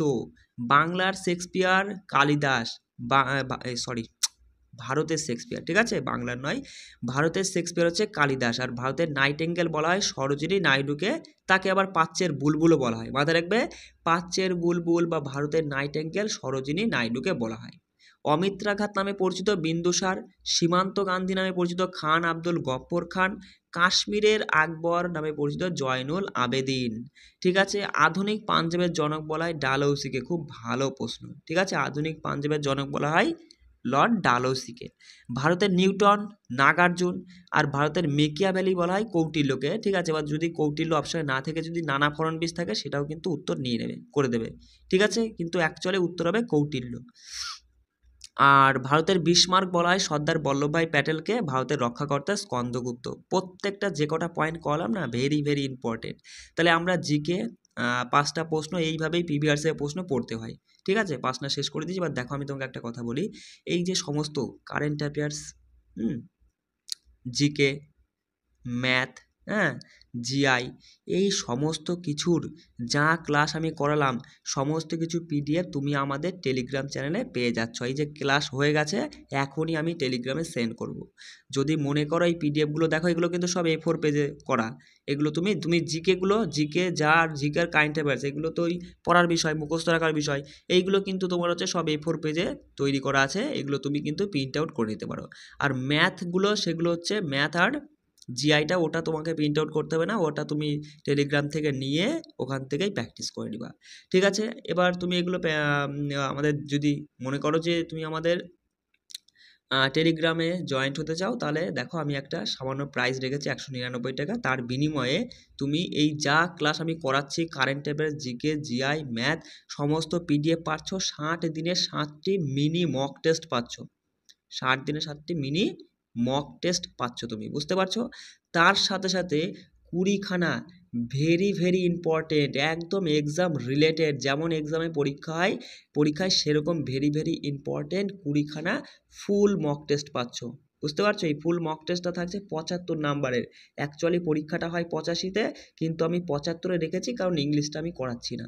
ঠিক আছে, যেটা আমি করাবো না সেটা আমি বলে দিয়েছি, সেই জন্য 75-এর মধ্যে এই 20টা যে মক টেস্ট রয়েছে না, মানে সেই লেভেলের মক টেস্ট। এই 20টা মক টেস্ট তুমি কেউ যদি মনে করে আমি সিম্পল পড়বো না, মানে আমার ধরো মানে আমার পড়ার ক্ষমতা নেই, সময় নেই আমার একটুও, আমি শুধুমাত্র এই 20টা মানে ডব্লিউবির এক্সামটা ক্র্যাক করতে চাই, মানে 50 নাম্বার পেলে পরেও আমার হবে। এদিকে ইংরেজিতে আমি ধরো সেই ইংরেজিতে জাহাজ, জিকে ম্যাথ জিআই কিছু মাথায় ঢোকে না, ইংরেজিতে সে 10 তুলতে পারছে, আর এই 50 নাম্বার যদি সে এই জিকে ম্যাথ আর জিআই থেকে তুলতে চায়, এই 20খানা মক টেস্ট যদি সে ভালো করে প্র্যাকটিস করে, এখান থেকে উঠে যাবে। এটা আমি মানে কি বলবো, তাদের জন্য বলছি যারা এত বেশি পড়তে পারবে না। তাহলে 50 আর 10 60, মানে 60 নাম্বার তোমাকে রাখতেই হবে এক্সামটা ক্র্যাক করার জন্য, 60 নাম্বার তোমাকে রাখতেই হবে। সেই জন্য এই 20টা মক টেস্ট কিন্তু খুব হাই লেভেলের, খুঁটে বেছে সেই লেভেলের তৈরি করা। সেই জন্য বলবো অবশ্যই আমাদের টেলিগ্রাম চ্যানেলে যুক্ত হয়ে যাও, সেখান থেকে পিডিএফগুলো সব পাচ্ছ, পেরে নিয়ে প্র্যাকটিস করা শুরু করে দাও এখন থেকেই। আর এইগুলো সব রিভিশন করে নেবে রাত, দেখো টেলিগ্রামে 8:30টার সময়, 8:30 PM, এই 8:30টার সময় আমি মিনি মক টেস্টটা দেবো। ঠিক আছে, মিনি মক টেস্টটা দেবো, সেটা তুমি 20 মিনিটের মধ্যে 20টা প্রশ্ন 20 মিনিটে করে নেবে। নেওয়ার পরে আমি যদি পারি, দেখো প্রতিদিন কিন্তু আমি ইউটিউবে মিনি মক টেস্টের ক্লাসটা নাও দিতে পারি। ঠিক আছে, যারা টেলিগ্রাম আছে তোমরাই কেবল পাবে। এবার সেই জন্য বলছি মিনি মক টেস্টের ক্লাসটা রাত 9টায় আমি পারলে করিয়ে দেবো, আর না পারলে তোমরা প্র্যাকটিস করে নাও, আমি তোমাদের অ্যান্সার শিট দিয়ে দেবো, সেখান থেকে তুমি সেগুলো মিলিয়ে নেবে। বুঝতে পারলে? যাই হোক, আজকে তাহলে ভিডিওটা এখানেই আমি শেষ করছি। আর প্রতিদিন সকাল 6টা, দেখো সকাল 6টা 6 AM, সকাল 6টায় তুমি এই ক্লাসগুলো পাবে, 60 দিনের 7টা ভিডিও পাবে, মানে 7টা ক্লাস পাবে। এই ক্লাসগুলো সকালে রেখেছে এই কারণে যে সকালবেলা আমাদের মাইন্ডটা বেশ ভালো থাকে, তুমি সঙ্গে সঙ্গে জিকে মানে পুরো ভিডিওটা দেখো, কত সময়ের ভিডিও হলো, খুব জোর 1.5 থেকে মানে 1.5 ঘন্টা নয়, 1.5 ঘন্টা বেশি হয়ে গেছে, 2 ঘন্টার ভিডিও। এই 2 ঘন্টার ভিডিওটা তুমি দেখে নিলে পরে ভালো করে বুঝে নিলে, বুঝে নেওয়ার পরে এখন তুমি চলে যাবে কোথায়, এখন আমাদের টেলিগ্রামে গিয়ে জিআই আর ম্যাথ এই দুটো পিডিএফ তুমি ওখান থেকে তুলে সঙ্গে সঙ্গে প্র্যাকটিস করে ফেলো। দেখো 30 মিনিট, বেশি খুব জোর 1 ঘন্টার বেশি সময় লাগবে না। প্র্যাকটিস করে নেওয়ার সঙ্গে সঙ্গেই তুমি সারাদিনে যখন খুশি পারলে জিকেগুলো একবার রিভিশন করে নিয়ে মিনি মক টেস্টটা দিলে, দেখলে যে তুমি মিনি মক টেস্টে 20টার মধ্যে ধরো 10-এর কম তুলতে পারছো, তার মানে তোমার পড়া হয়নি। 10-এর বেশি তুলতে পারলেই, 15-এর বেশি তুলতে পারলেই মনে করবা যে হ্যাঁ তোমার পড়া হয়েছে, আজকের পড়াটা তোমার কমপ্লিট হয়েছে। এইভাবে 7টা দিন চালাতে পারলে আমি তোমাকে গ্যারান্টি দিচ্ছি 100%, আমার কথাটা রেকর্ডিং করে রাখো, 100% গ্যারান্টি দিচ্ছি এক্সাম আমি তোমাকে পাস করিয়েই দেবো। যাও, 75-এর মধ্যে 60 নাম্বার তুলে দেবো, এক্সাম তোমাকে আমি ক্র্যাক করিয়ে দেবো, শুধু তুমি আমার কথা মতো 7টা দিন চলতে পারলেই হবে। চলো আজকে এখানেই রাখছি, জয় হিন্দ।